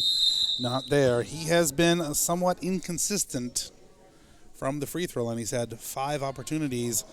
This is number 6 coming up. Shooting about 0.5%, so let's see if he does any better here. Or he does worse. Does better. Or equal. So 5-2, 3-point lead for the Trojans. 3:09 left in the first quarter. Jaden Friesner takes a break. So we've got Martinez, Cavender, Brady, and Stedman. Alex inside, gets it stripped away there by number 14, Rhett Robbins. So turnover to the Cats. Robbins with the pass back from Lee. Pops it back out to Michael Challens. Shot not there. Moved by Alex Hunley. He's not going to get there. Alex Cavender does a good job of blocking that shot, and so the Trojans will move it around the horn one more time. Cats doing a good job of maintaining a nice-looking defense. Get some hands in there. Peyton Stedman. Holy macadamia nuts. Alex from Threeland, not there. Garrett trying to challenge Alex Hunley for the rebound. Alex Hunley comes away with the rebound. Rhett Robbins drops it over to Challenge. Challenge over to Lee. Lee back to Challenge, over to Robbins, over to Peters. Robbins inside to Lee. Pulls back from the elbow with the fadeaway jumper. Not able to get that. And Alex Cavender, unfortunately, just a little bit too much there. So not only does Carter Peters get to go to the line to shoot 2, with that 6th foul, the Cats now are finding themselves at the not good end of the bonus period there. Into the game, swapping senior for senior, comes Drayton Griffith. And the second shot for Peters is up, and it's good. So the Trojans going 50%, for 4 trips to the free throw line, shooting 50%. So, one would hope that they would make some adjustments, but not there. Ismail from inside the elbow. Good rebound there by Garrett Brady. Rebound and put back there. Cuts the lead by 30%. I don't teach math. I just try to talk about it sometimes. Back on the other end, inside. Ooh, oh my Lord. I think Garrett Brady, unfortunately, mistaking that would be Alex Hunley's head for the ball, because Garrett got a lot of it there. He just sort of smacked him right there. Garrett picking up his 2nd foul. So shooting here is Alex Hunley. 1-1. Makes that one. So let's see if statistics work here. If statistics work, this one he should miss. What do you think?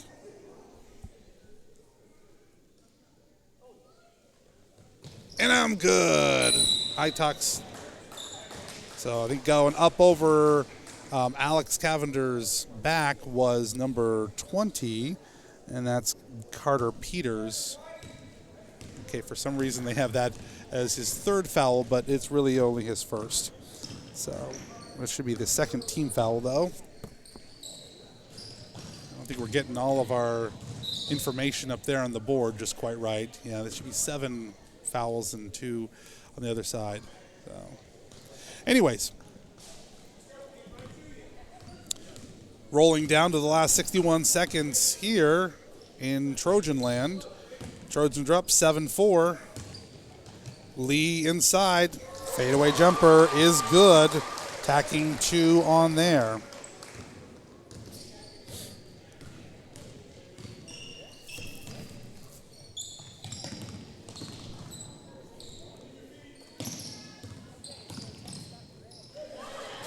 Lee with a good block there. Alex for 3, not there. So they're gonna put that on to the Cats.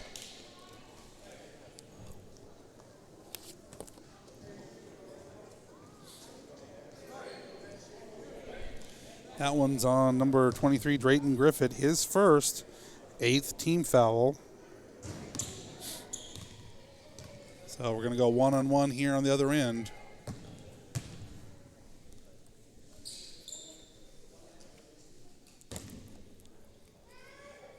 So shooting 1-and-1.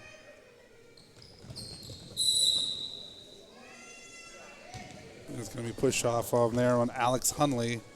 Yep, that's on number 0. His second personal foul.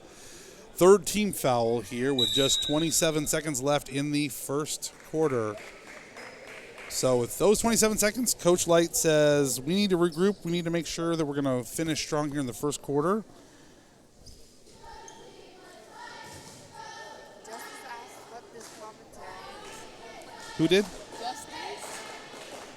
What would Justice like to know about this commentary? He wants to know what it is. Well, you need to tell young Mr. Cavender, he of the 7th grade, to be more specific. This is random commentary trying to talk about the events that are unfolding here before our eyes. But more importantly, tell young Justice that, if he were to hear, he could see for himself. He could even come up here and do a little bit of his own commentary. But absent that, deal with it.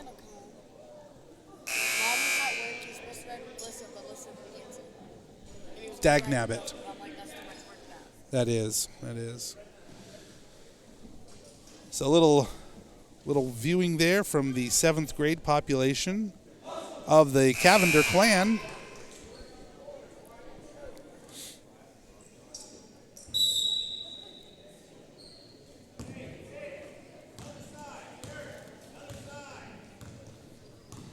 So, Cat ball. Justice's elder brother brings it down past midcourt, gives it to his other brother there for Alex Cavender to get the easy up there. Cutting that lead to 3. Last 10 seconds. Lee over there. 3 seconds left for Jaden Friesner from half court. Oh, my lord. So pretty, but not quite there. So at the end of 1, it is the Trojans 9 and your Chase Cats 6. Field goals from Alex, Jaden, and Garrett. Total of 6 points there. Unfortunately, the news here is the 8 personal fouls or team fouls being called against the Cats. For the Trojans, it is a statistics number.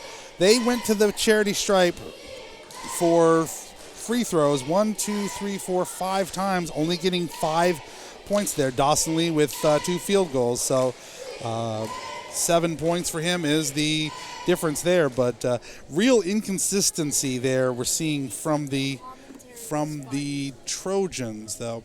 He's saying spotty? He's saying it's funny. Oh, well, thank you, Mr. Cavender. We do aim to please. Perhaps he would like to write for us a jingle so that when we do have a break for our sponsors, Mr. Justice Cavender can give us something really interesting to say. I mean, I'm okay with shutting up too, but So, second quarter action here. And the Cats will go inbounds. Into the paint, trying to get the shot there is Alex Cavender, and it gets tipped out of bounds. Okay, so if that's 4, who in the heck is number 44? I may have been saying this wrong the whole night because there's Dawson Lee, number 4. I have no clue who number 44 is. Shot by Christian, not there, but Alex gets the rebound and puts it back in. So now it's a 1-point game. There's Dawson Lee there. Or no, that was Alex Hunley, sorry. And his shot is a little bit off the mark. Ismail charging in, pulls it up and drops it back off to Christian, who's going to get a little bit of a mugging there from number 44, whose name I still don't know yet because they changed their dang numbers today. Apparently they got new uniforms. I'm not a fan. I don't like the number with the little white border thing. It's actually hard to read the numbers a little bit. Like, it makes your eyes all fuzzy. Inbound pass to Jaden Friesner. Looked at the shot but didn't like it. Christian to Alex. Alex, super twin power for the points there. And the Cats take a 1-point lead. We'll take it. Over to Dawson Lee. Lee pulls up. Not there. Garrett Brady with the rebound. Pass there by Jaden Friesner, who's going to go up into traffic. And let's see if they call something there. Well, they're going to call something, that's for sure. That call is going to be a foul, a pushing foul on number 0, Alex Hunley, and that is number 3 for him. Unfortunately. Maybe it's Austin Miller. Maybe I don't see a 24 out there. Do I see a 24? Anybody see a 24? No, maybe it's Austin Miller that has those instead of 44. I thought it was 44. And never mind. Alex Cavender is the story here, my friends. Back-to-back, 6 straight points to take a 12-9 lead.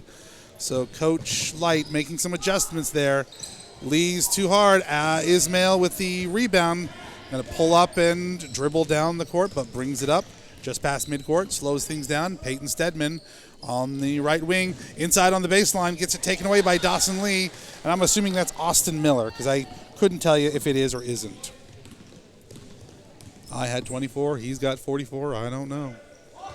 That's what happens when you don't get your numbers and your program just right. Dawson Lee with a rebound, but nice block there by Garrett Brady, the Terminator, saying, "Get out of here. I got nothing for you." 3-point shot there, off the mark. Rebound there by Peters. Drops it out to Lee. Lee inside, back out to, I'm assuming, Austin Miller, but we're going to find out. Jaden Friesner all over Rhett Robbins. Gets it tipped away, but Dawson Lee able to bring it back in. And nice takeaway there by Ismail. 3-on-2 opportunity. He's going to take straight to the lane. Nothing but beautiful poetry there by Ismail Martinez. Big 8-point swing here for the Cats. Charging back. They've gone on a 8-0 run here in the 3 minutes here back there. 6 by Alex Cavender and 2 points by Ismail. And just a great looking turnaround there by the Cats.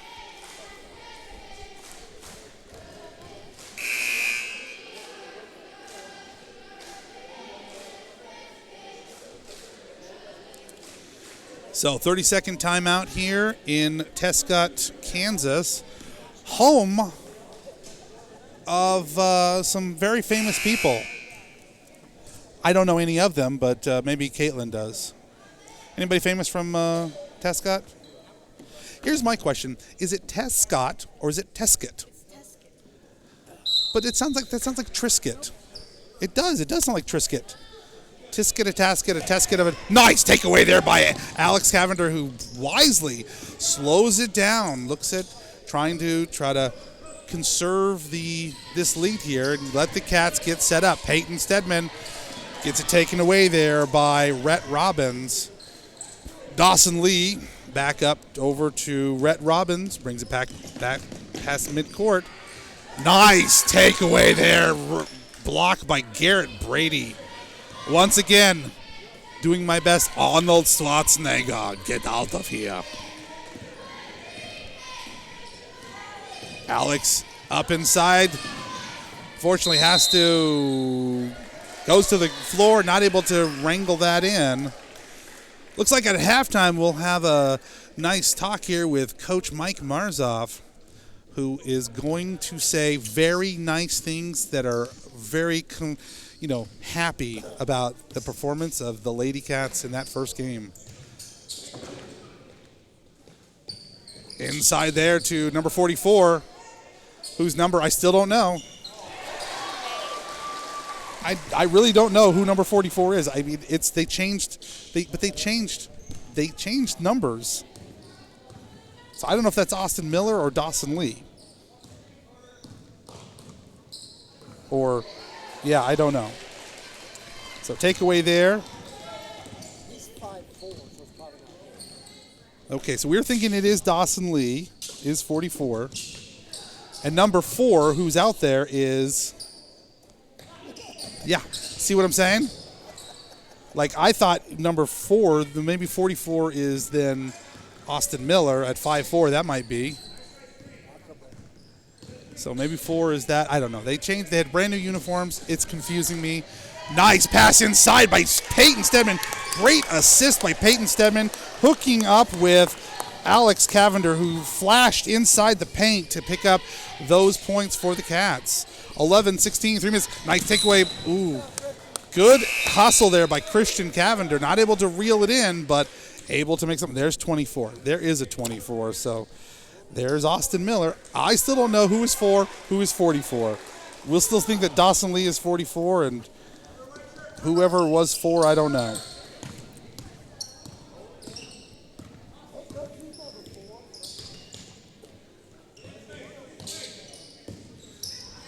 Inside pass, some new faces in there now is Cade Odding. They told me to ignore the E. 20 for Austin Miller. So some different numbers in there right now. Trojans trying to find something new.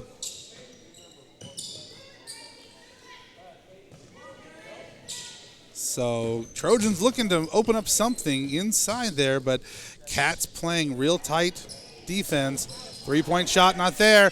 And over top of everybody is Garrett Brady. That's got to be, his 3rd or 4th block of the evening so far. So good-looking D inside by our post, young Mr. Garrett Brady. Inside move there by Alex. Not able to get it. Drops it off to brother Christian.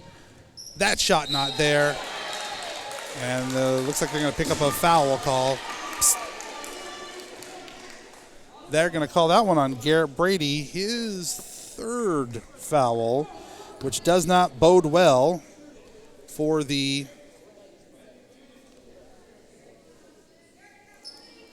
it's a whole different person. Caden Keelis. Oh, my Lord. So 10 is 20. No, I knew that was that. Okay, so shooting 1-1 is, here's Austin Miller. That shot is good. Now, let's see statistically. They've been 50% tonight. Let's see if this one goes in or out. Austin Miller didn't start, so maybe he doesn't have the 50%. Nope, he does not have the 50% virus. So 13-16, Trojans reeling back a little bit. Coming back there.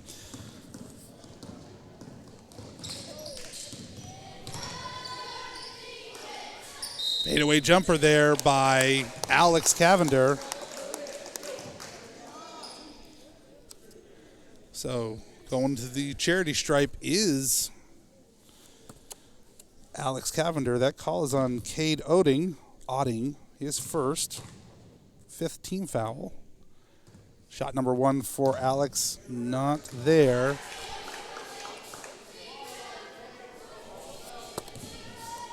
So let's see how number 2 drops for him. That's off the edge there a little bit. And last touch by Dawson Lee. So at least I got that name right the entire first quarter there. Inbounds to Ismail, moving his way around. So the Trojans kind of going on an offensive foul palooza here. That's number 2 for Carter Peters, and that is foul number 6 for the for the Trojans. $1:48 left in the first half. Cats up 16-13. Lee moving around the edge, looking to do some fancy footwork, but all for naught. Ismail moving up on the right wing. Inside pass to Alex Cavender. Going to get the shot. Nice movement there. Going to pick up an opportunity for an and one right here. They're going to call that on Cade Otting. So, opportunity to make this a 3-point affair for Alex Cavender, who has been on a tear here in the second quarter. Second shot is up and nothing but net. 17-13, 1:25 left in the first half.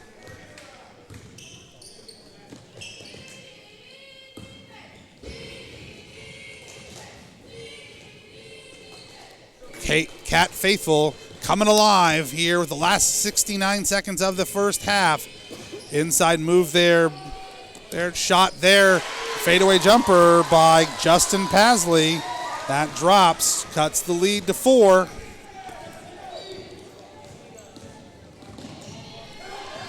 Inside pass from Ismail gets stripped or gets intercepted by Justin Pasley. 45 seconds left.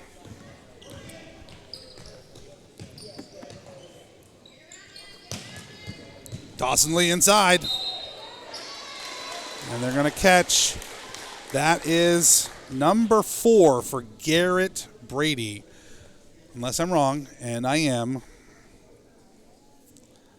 That was called on number 34. So that's Christian who got that call there. So shooting 2 is Dawson Lee.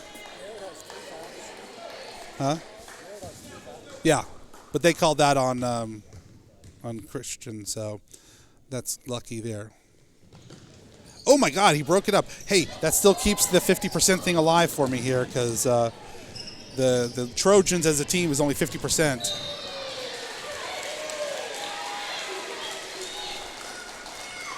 Again, I'm not down there, but it did really look like Justin Pasley kind of had his hand all the way into Alex's arm right there, and that may have accounted for why the ball got away from him. But there again, I don't know.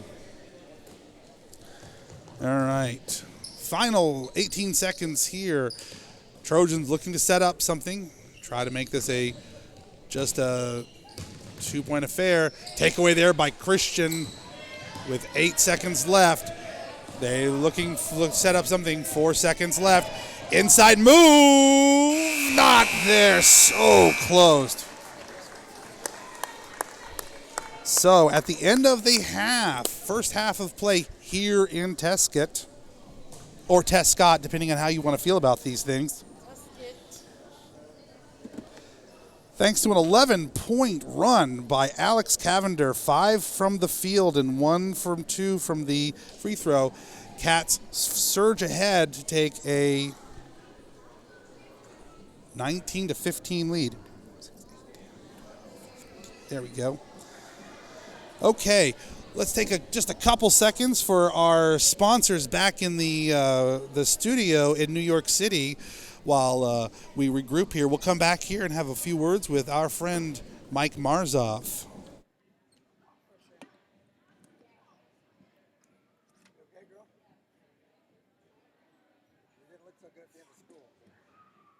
No, I was in the office. Right now, by the way, you're in my That's fine. I don't care. I just thought maybe that was a little bit disturbing for the folks at home. Yeah, that's nice. You're welcome. Okay. All right, so I'm full of beans tonight. I'm going to give you these. I'll let you do your thing there, and I'll just wrangle up here.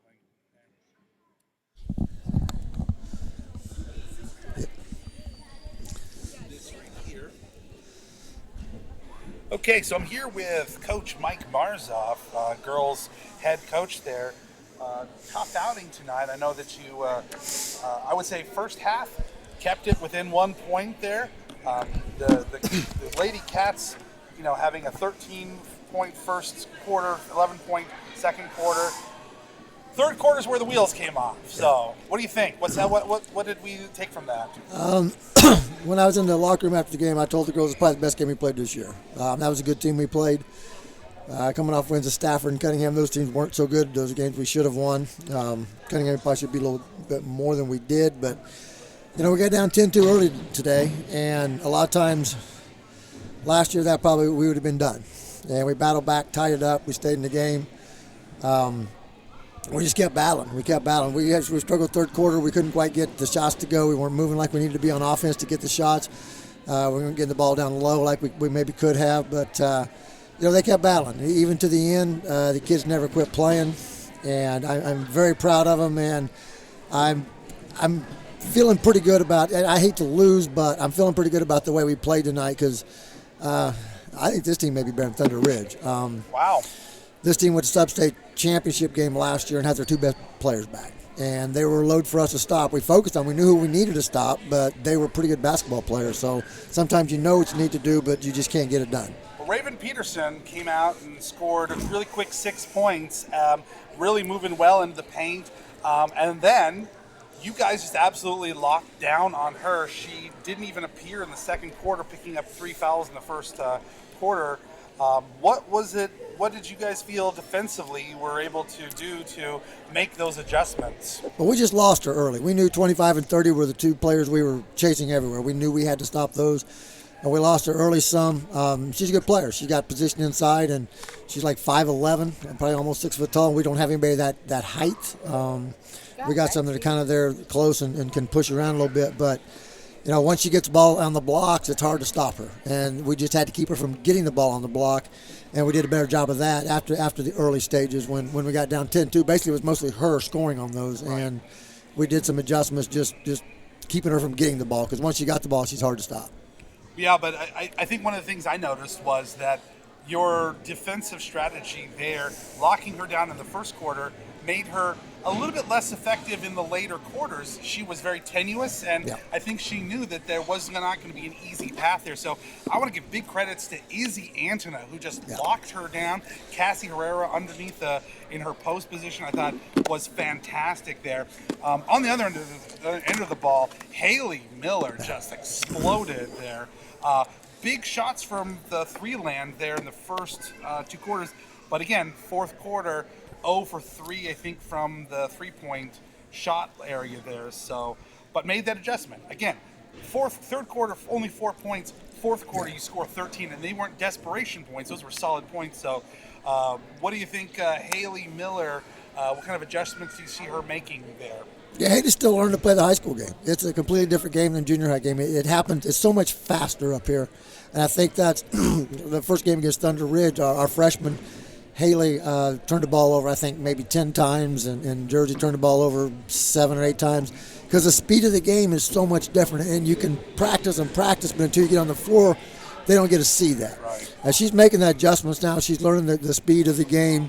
She's finding herself open. She's not afraid to shoot. She's never been afraid to shoot, and I don't want her to stop shooting. I want some other people maybe to shoot some more when they've got the shots, but Haley, I don't think Haley come out tonight. So she probably was a little winded there late, but she kept battling with some foul troubles, and she played, I think, the whole game. And Alexis got some foul trouble and come out. I think Abigail came out for just a little bit, but she almost played the whole game too. So we got a lot of those too. We need to get Abigail more involved in the offense. She's a threat that it's my fault she's not getting the shots where we need to get her. We'll do some adjustments, try to get her some more shots. and trying to spread that around a little bit. I love what Haley's doing, but if she keeps doing that, they're going to be locking down. We've got to get a little bit more balance on the offense, and we have the players to do it. Cassie tonight, we were getting the ball in the post to her, but when she turns around, there's 5'11" right there to try to shoot over. Yeah, you're not gonna get that happening. I see the game differently maybe than the referees do at times, but I thought when they got the ball inside, we were getting called for fouls. When we got the ball inside, they were not, and maybe they weren't fouling. Like I said, I tend to see the game different than them sometimes. Oh, I think when you replay this tomorrow or tonight, you're going to hear Mr. English often question the efficacy of the vision of some of our. I want to say the other one that I thought I saw some improvement tonight was Fallon Spangler. She came off the bench.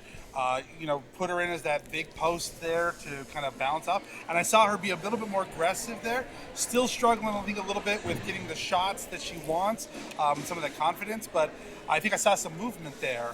The Fallon that got thrown in last year when we had 5 players to basically the Wolves to start the year, and the Fallon now, her improvement is unreal. She has gotten so much better. And I tell the girls all the time to think the game, play the game. And last week, I think it was the last game without, it was Stafford cutting. I mean, we were in foul trouble, and Fallon had to play up on defense on that press, and she'd never done it before. But she had seen what come. She got up and did it. She did it again tonight. She's seeing the game. She's making adjustments to the game, and she's gotten a lot better. And I thought Jersey played well tonight. Yeah, I think Morgan Miller's sister did a really good job. Or Morgan Meyer's sister did a really great job today, coming off the bench and really being some good assists there. Not getting the shots that she wanted. I think she had a lot better looks in Cunningham there. But again, solid play, really getting some good assists. So I think overall that you're right. I think there were some big things that happened there. I think third quarter is just something that, they really didn't play much different. It's scoring, with the exception of that third quarter, was almost even. I mean, for the beat by 9 in the third quarter, and it was 10 the whole game. So 12-13 every quarter. We had 12-13, 11-13 the other 3. So and I would be anxious to totally tally up the free throws and see the difference on that, because you take the free throws out, they outscored the free throw line by quite a bit. I mean, they were. They had lots of chances that the Trojans had, but they just didn't hit them. We're seeing the boys do the same thing. Okay, real quick. Friday on the road to Downs to play the Lakeside Knights. Yes. Any predictions? Anything we're looking for? We just keep battling, getting better. Lakeside's a good team. They just beat Thunder Ridge, 15 points, I think, last time they were out. So, but with Thunder Ridge is down this year. We just happen to get them early where it's still the stigma of Thunder Ridge. Right. I would love to play them later in the season. I'm not going to weigh a whole lot into the Lakeside win over down. Lakeside's a good basketball team. Sure. We're going to have to go play good, not turn the ball over and make shots. And, that's right up 10 miles or about 6 miles from where I played high school basketball. So it's up in my hometown, basically. And I'm anxious to get back up to God's country and play a little basketball. No personal feelings at all about desire to see anything happen to those teams. Nothing personal at all. Nothing at all. All right, thanks for talking to us. We're going to get back here into action right after this message from Nabisco.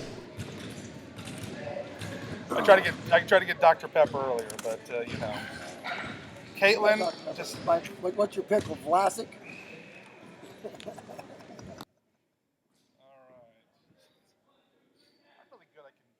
What happened to your good luck charm?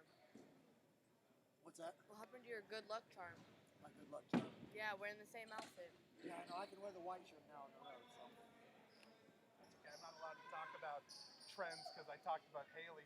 Said nice things about her, then she missed 2 straight free throws. So I told her I apologize now in advance.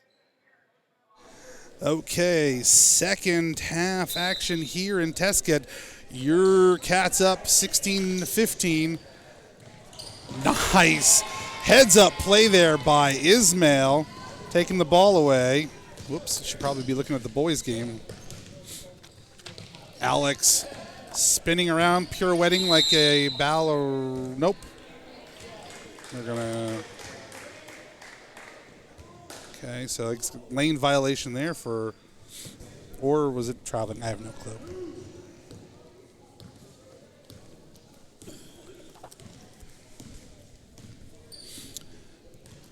So a little bit of a slow start back and forth between the Cats and the Trojans. Big pass inside there to Dawson Lee. Tries to get it up and over the head of Christian Cavender. Rebounded there by Ismael Martinez. Inside to Christian. Off the backboard. Kisses it and says, "Hello, Maza." So Alex Cavender extending his big night here in Tescott.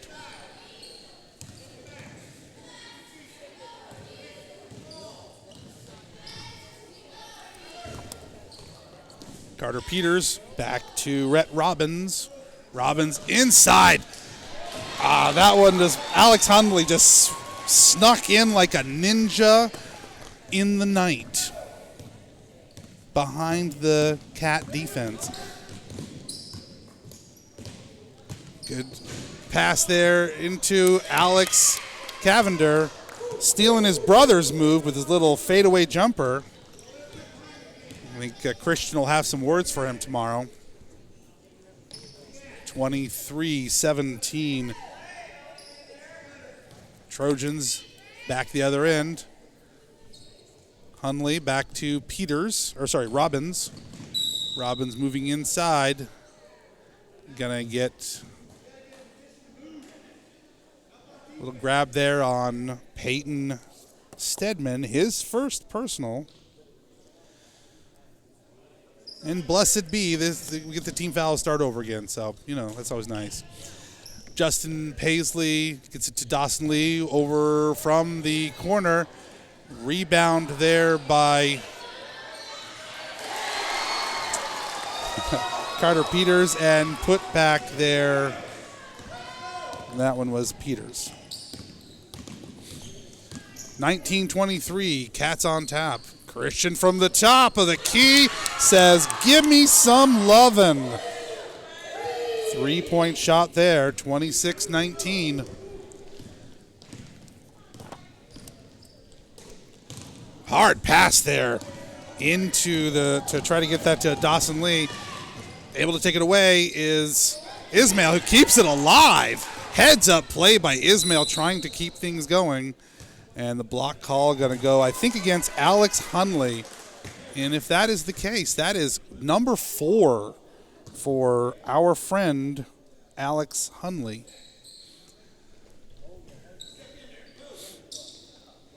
Peyton looking for something open inside.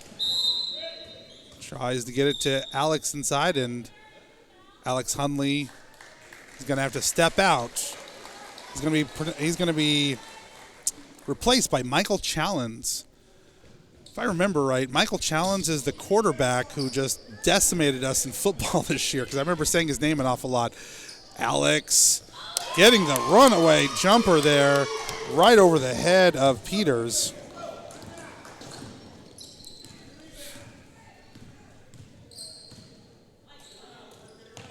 Challenge over to Peters. Pasley, sorry, that's 21 is Pasley. My apologies. Peters is something else. 20. Inside move there, tries to get it back, but Ismael able to knock it down, and I have a feeling that nice move there by Christian, pulls up, slows things down a little bit, and gets inside to Alex. Alex makes the shot from 8 foot, just there inside the elbow there. So Alex Cavender just tearing apart the Trojan defense. So tip out of bounds, stays Trojan ball.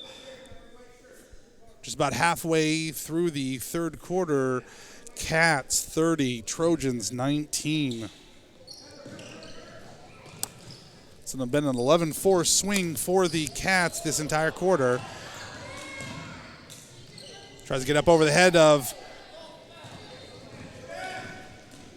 Brady Garrett, and comes up short, and there's Christian Cavender with the rebound. Up to Peyton, wants 3. He says, "Give me some more." Pay from deep.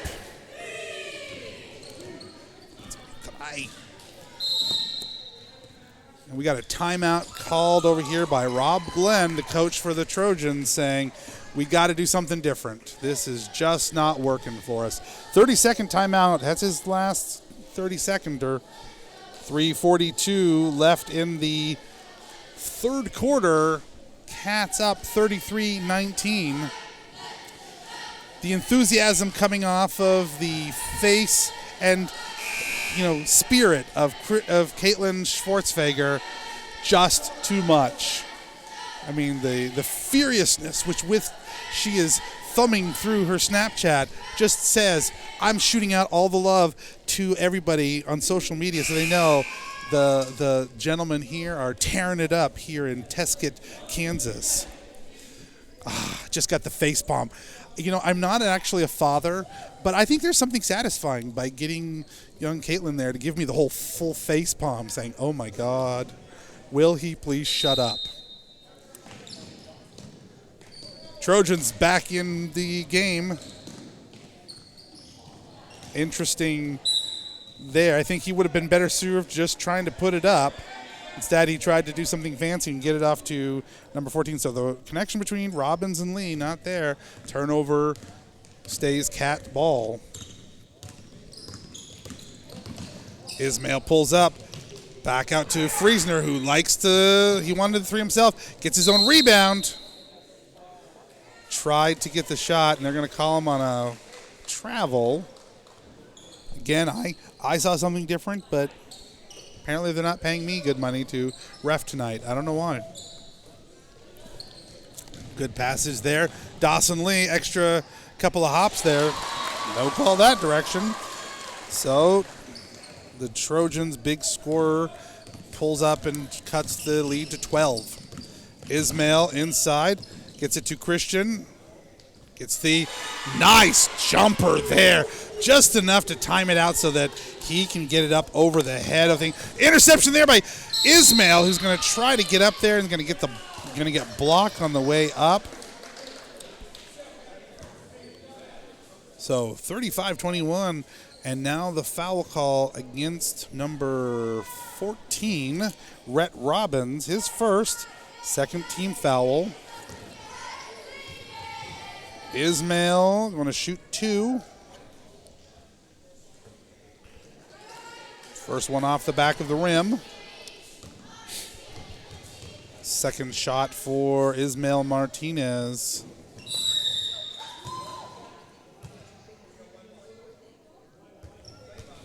They're going to say that's a lane violation over the line. I think they're going to call that one on Ismail. So both shots, no bueno. Stays 35-21. Cats on top. Inside run there by Justin Pasley. Fighting off the tough defense there by Jaden Friesner.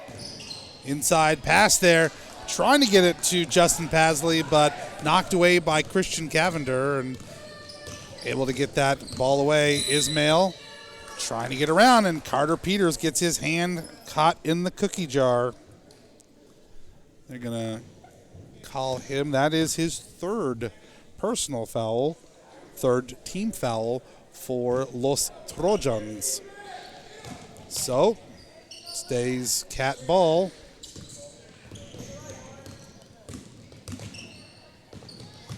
Inside to Alex Cavender. Put back there by Jaden Friesner. Nice looking move to the basket to get the rebound and the putback there. 37-21, 2 minutes left in the third quarter. Ooh.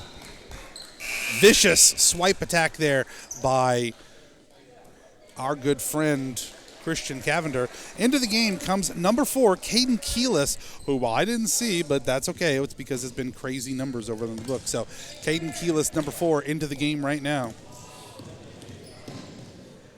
Move there by Rhett Robbins, and he's going to pick up the foul against him on the way up. They're going to call that one on number 32, Jaden Friesner, his second team foul. Pass inbounds. Back off to Rhett Robbins. Out to Michael Challens. Lee trying to decide what to do. Swings it around to Keelis. Keelis inside. Bounce pass to Lee.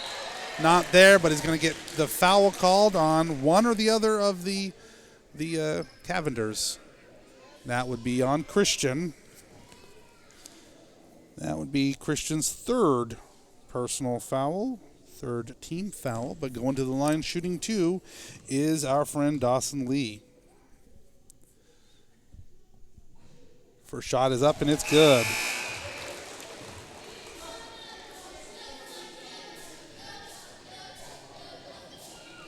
Four for 9 so far from the free throw line.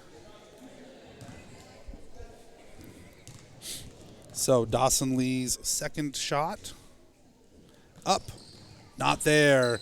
The 50% problem keeps abounding. Ismail slowing things down. Gets it over to Alex. Alex making a move inside. Cannot get it away from there, but he gets his own rebound. Not able to make the shot. Garrett tries to get a hold of that and tries to get it in, but not able to keep things together there. Jaden Friesner doing his best Spider-Man right there.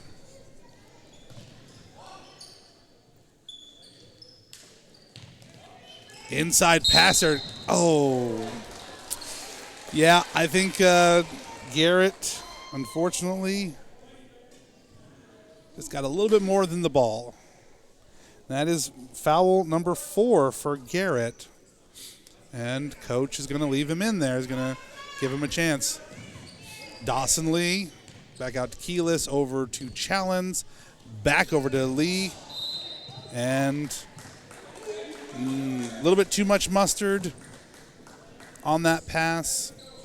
Gets out of his hands, so it's going to stay Cat ball.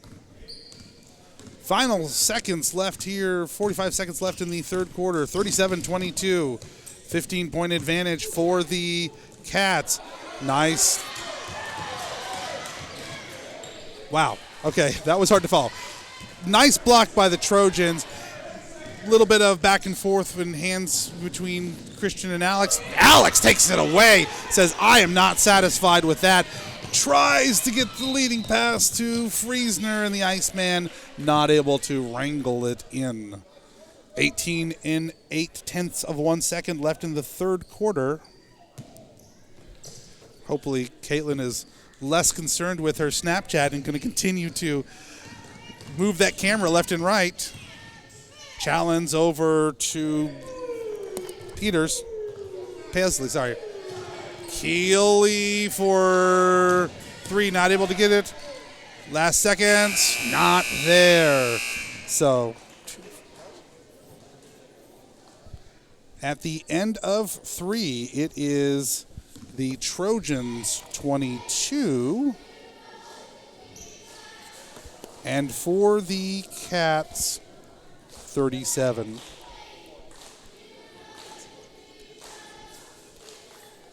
That was an 18-point third quarter for the Cats. A 3-point shot for Peyton. 4 more shots from the field for Alex. Friesner with 2, and a 3 and a 2-point shot for Christian. Big effort there from the whole team. Alex Cavender at this point, 21 points in the first 3 quarters. Big time effort by Alex Cavender there. And you know, I hate to say such nice things about Alex. Sometimes he's not very nice to me in class. But then he is, and he's smart and he knows things, and now I've got to say nice things about him in basketball. This is making me crazy. Justice, if you're listening at home, tell Alex to be nicer to me, because I'll say nice things about him too. Okay, fourth quarter action starting now. Friesner inbounding to Ismail. Gets his hands on the ball and moves it back across midcourt. Drops it inside to Christian. A little bit too much there. Nice. Unfortunately, Garrett not able to bring that down on 2 feet. Apparently that's necessary to avoid a traveling call. Friesner putting on the press there. Nice move there by number 14, Rhett Robbins, to take that down the court and get around to pick up those 2 points. Shot from the elbow is our friend Ismael Martinez. 39-24, maintaining that 15-point lead with just 7 minutes left in the game here. Trojans setting up, looking for something to Pasley inside. And I think they're gonna call that one on Christian. Yep, that is his 4th personal foul. So Garrett Brady and Christian Cavender, each with 4 fouls apiece, still in the game. So Coach Light has faith. Good looking fadeaway jumper from the free throw line by Alex Hundley to make that a 26 or 2-point lead. Christian, tries to get up there and he gets smacked away by Dawson Lee. Going inside, drops it into Hundley, not there. There with the rebound is Ismael. Ismael moving around. Try to get around Carter Peters. Carter Peters says, "You cannot." And the ref says, "Yes, he can, because you're not allowed to grab him like that." Carter Peters picks up his 4th personal foul, number 4 on the quarter, or on the team. They haven't put that up there, but that's what it is, I'm pretty sure. Ismael tries to get it to Garrett, stops, feeds it back. It's Dawson Lee that gets the reception of that, but good effort there by Garrett Brady. Pass a little bit too far by Dawson Lee.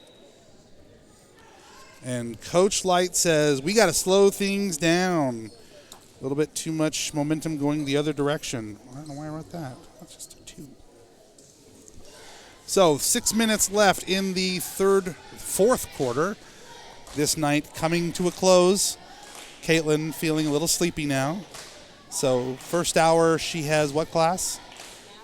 Math. Miss Habiger, if you're listening, take it easy on Caitlin, because she's tired. And math is hard, but fun. Caitlin loves math.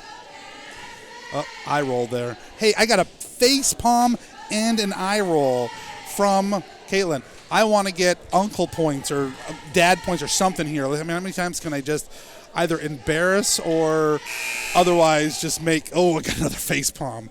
It's a good night. Cat Faithful on the other end there, cheering on their boys. Although unfortunately the camera at this point is pointed at the Trojan bench, so sadly anything that we might have picked up on there, namely Lexi Donovan with her big whoa, missed out. So Cat ball, 26-39, 13-point advantage with 6 minutes left. Peyton Stedman fighting off the defense of Rhett Robbins, gets it inside to Alex. Alex is not there, but he gets the rebound. Decides to put it down, pulls up. Ismael. Nice looking shot by Ismael. Dropped that balls from the edge. Nice takeaway there. Good effort there defensively. Friesner drops it back to Ismael, gets it inside to Cavender of the Alexes. Takeaway there. No, not able to get a hold of that. So Alex Hundley the direction. Got a 2-on-2. Lot of bumping and moving, going down the court by everybody. But Alex Hunley not able to ring that in, so stays Cat ball.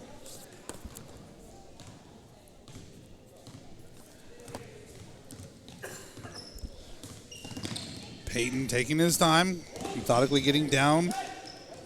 Inside, tries to get that pass to Jaden, who's able to ring it in. Three-point shot, not quite there, but nice rebound there by Alex Cavender, who I think he was passing it to me.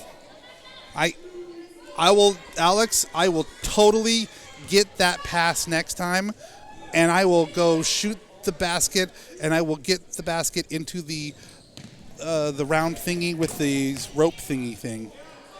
Basket? No. Unfortunately, I can't do that.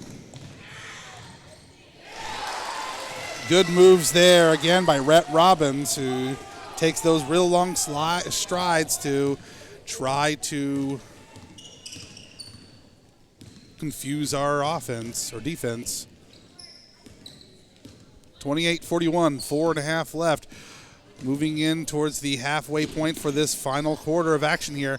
Peyton Stedman fighting off some tight coverage there by Rhett Robbins. Robbins able to get into... Oh, nice take back there by Peyton Stedman, who says, fine, you want to play that way? I will take it away from you. And then I am going to pick up the foul there against, I think, Justin Pasley. And if it's not, then I'm a monkey's uncle. Nope, it is number 21. That would be foul number 5 for the Trojans. They're putting up 4, but I think they're wrong, and I'm going to trust my numbers more than theirs. Yeah, they've given us 6, and that's not right either. Peyton's first shot. Almost, but not quite. I understand that almost works in horseshoes. Not so much in basketball. And shot number 2 is good. 42-28, 14-point lead going into the last half of the fourth quarter. Cats going on to a more aggressive full-court press there, trying to throw the Trojans off of any opportunity to come back here. In and out. Rolls right around the lip of the hoop there for Carter Peters. Jaden Friesner. Pass to Christian. Inside to brother Alex. Fadeaway jumper. And our friend Alex there has scored in each of the 4 quarters now. Doing a great job. Great pull. Step there by Christian Cavender, who tries to get in. It gets tapped away. Not a foul called, as I think Mr. Cavender believed might have been appropriately called at that moment, but still Cat ball, 3:28 left.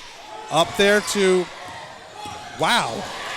If this was football, that would definitely be defensive pass interference. And it's going to be a beautiful block there by Ismail, and it's touched last by Peters, so it's still going to be Cat ball. And now the foul going to go to Rhett Robbins.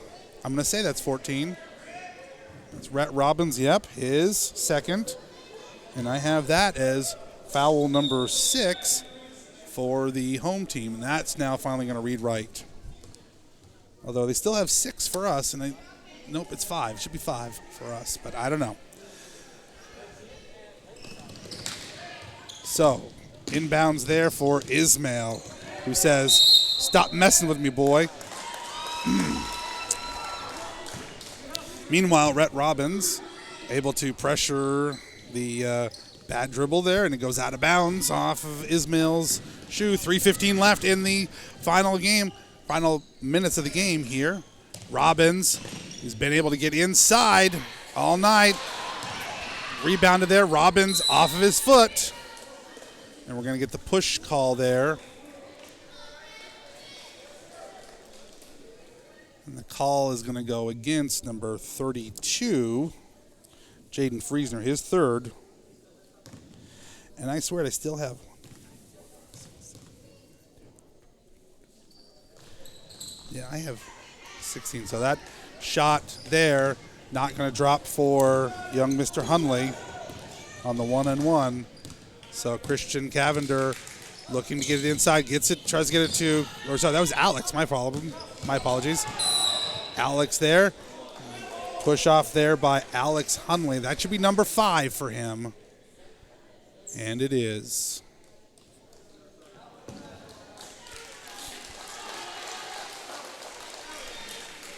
So they're still saying 7-7 over here. So going to the line, shooting 1-and-1.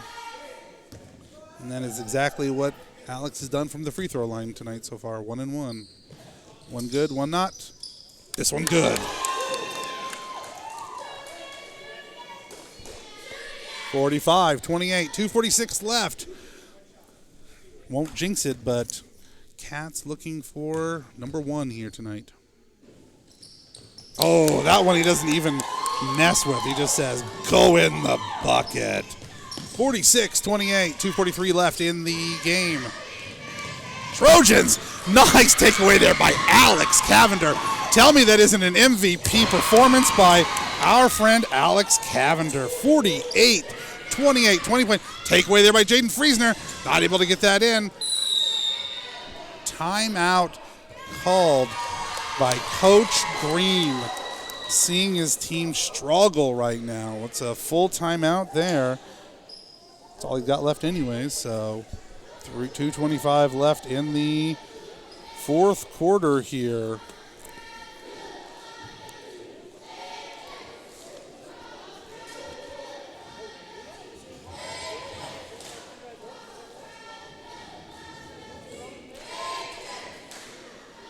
Alex Cavender, 12 from the field, 3 for 4 from the free throw line for a total of 27 points for Alex Cavender. Just an amazing performance there by Alex tonight.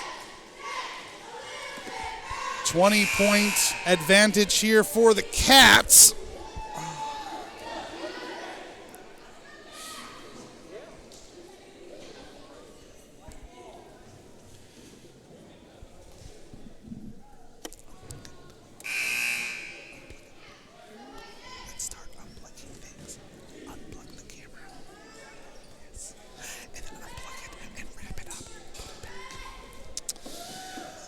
Okay.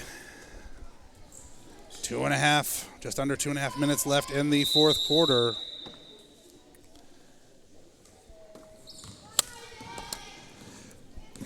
Rhett Robbins, who's had some success here in the fourth quarter. Dawson Lee back to Keyless.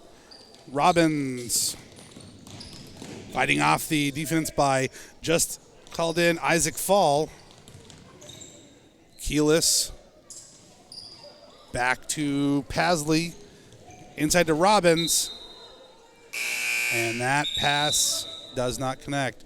So into the game now comes Coach Light with just under 2 minutes left, empties his bench.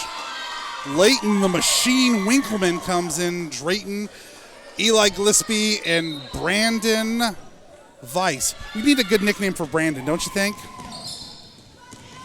Drayton Griffin trying to fight off the attack, and so Rhett Robbins going to get called. It's his third. He's had 3 in this half so far. So foul numero 8 for Rhett Robbins.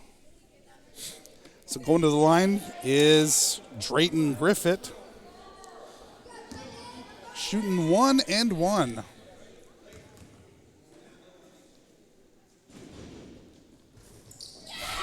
Drayton says, give me more. He likes it. 49-28. $1:54 left in the fourth quarter. Drayton Griffith.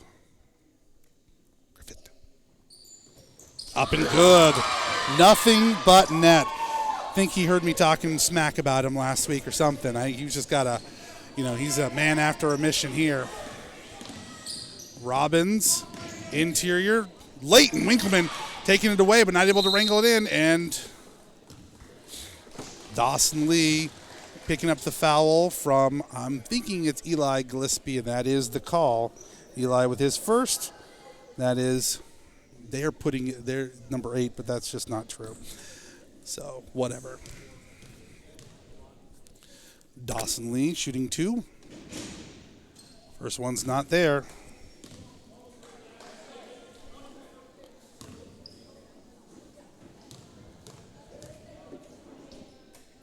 And the second shot for Lee, up.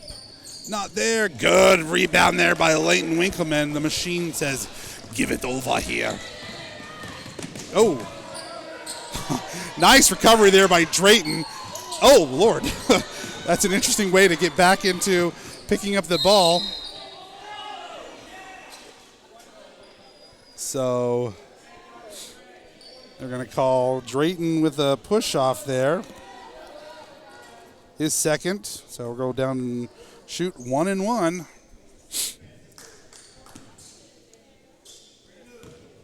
Oh, no, I guess that's defensive there, so not 1 and 1.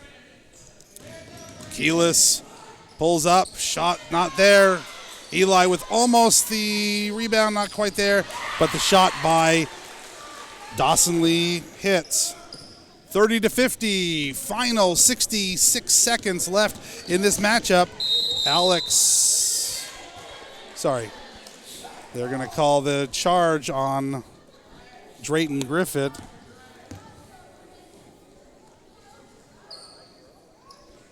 So turnover to the Trojans. Right over to Pasley. Pasley pulls up. Shot not there. Rebound by Keelis. Not able to do much with it, so he pulls it up. Gives it to Pasley. Back to Rhett. And there's a big old scrum underneath the basket there. And they're going to give that to... Jump ball going to be for the Trojans. Inbound to Lee. Over to Peters. Oh, yep. Inside to Robbins. And he unfortunately gets kind of mugged by Eli.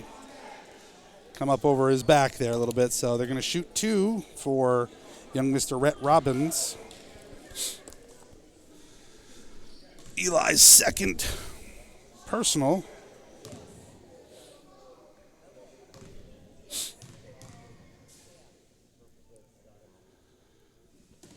And that one not there.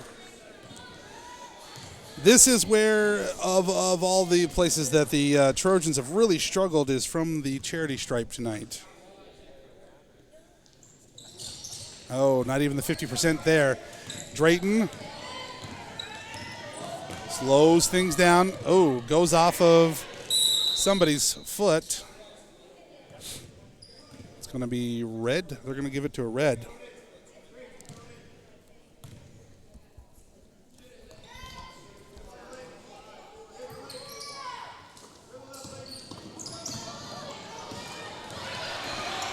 Takeaway there, Rhett Robbins, not going to get it, but he's going to pick up the foul with 17.6 seconds.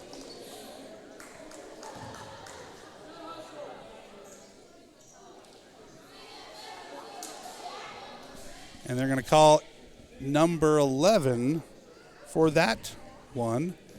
That's going to go against Leighton.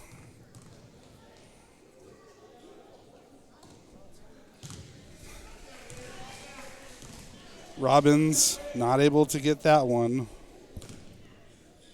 Still remains 30-50. Cats on top. Looking to finish strong here. Drayton Griffith with the rebound, and Leighton Winkleman will slow things down and bring it up across midcourt. Pass to Isaac Fall, back to the machine for big half-court kind of shot there. From another one, and so rough routing there for the Trojans. 2, 4, 6, 8. That gives us a total of 30 for that. Don't don't close that just yet. Yeah, we're going to want to click these things first, but actually we're going to go onto YouTube, and then we're going to stop that. So just click over to the other one. Okay, so here at Trojan Land, 2, 4, 6, 8, 10, 12, 13, for a total of 50 points. Yes. Cats pick up their first win of the game for the boys. We are on the road to Downs next week, and we are looking forward to that game matchup there. So you've already clicked turn off, so I no longer... Okay, go back to that. Now hit stop recording, stop stream.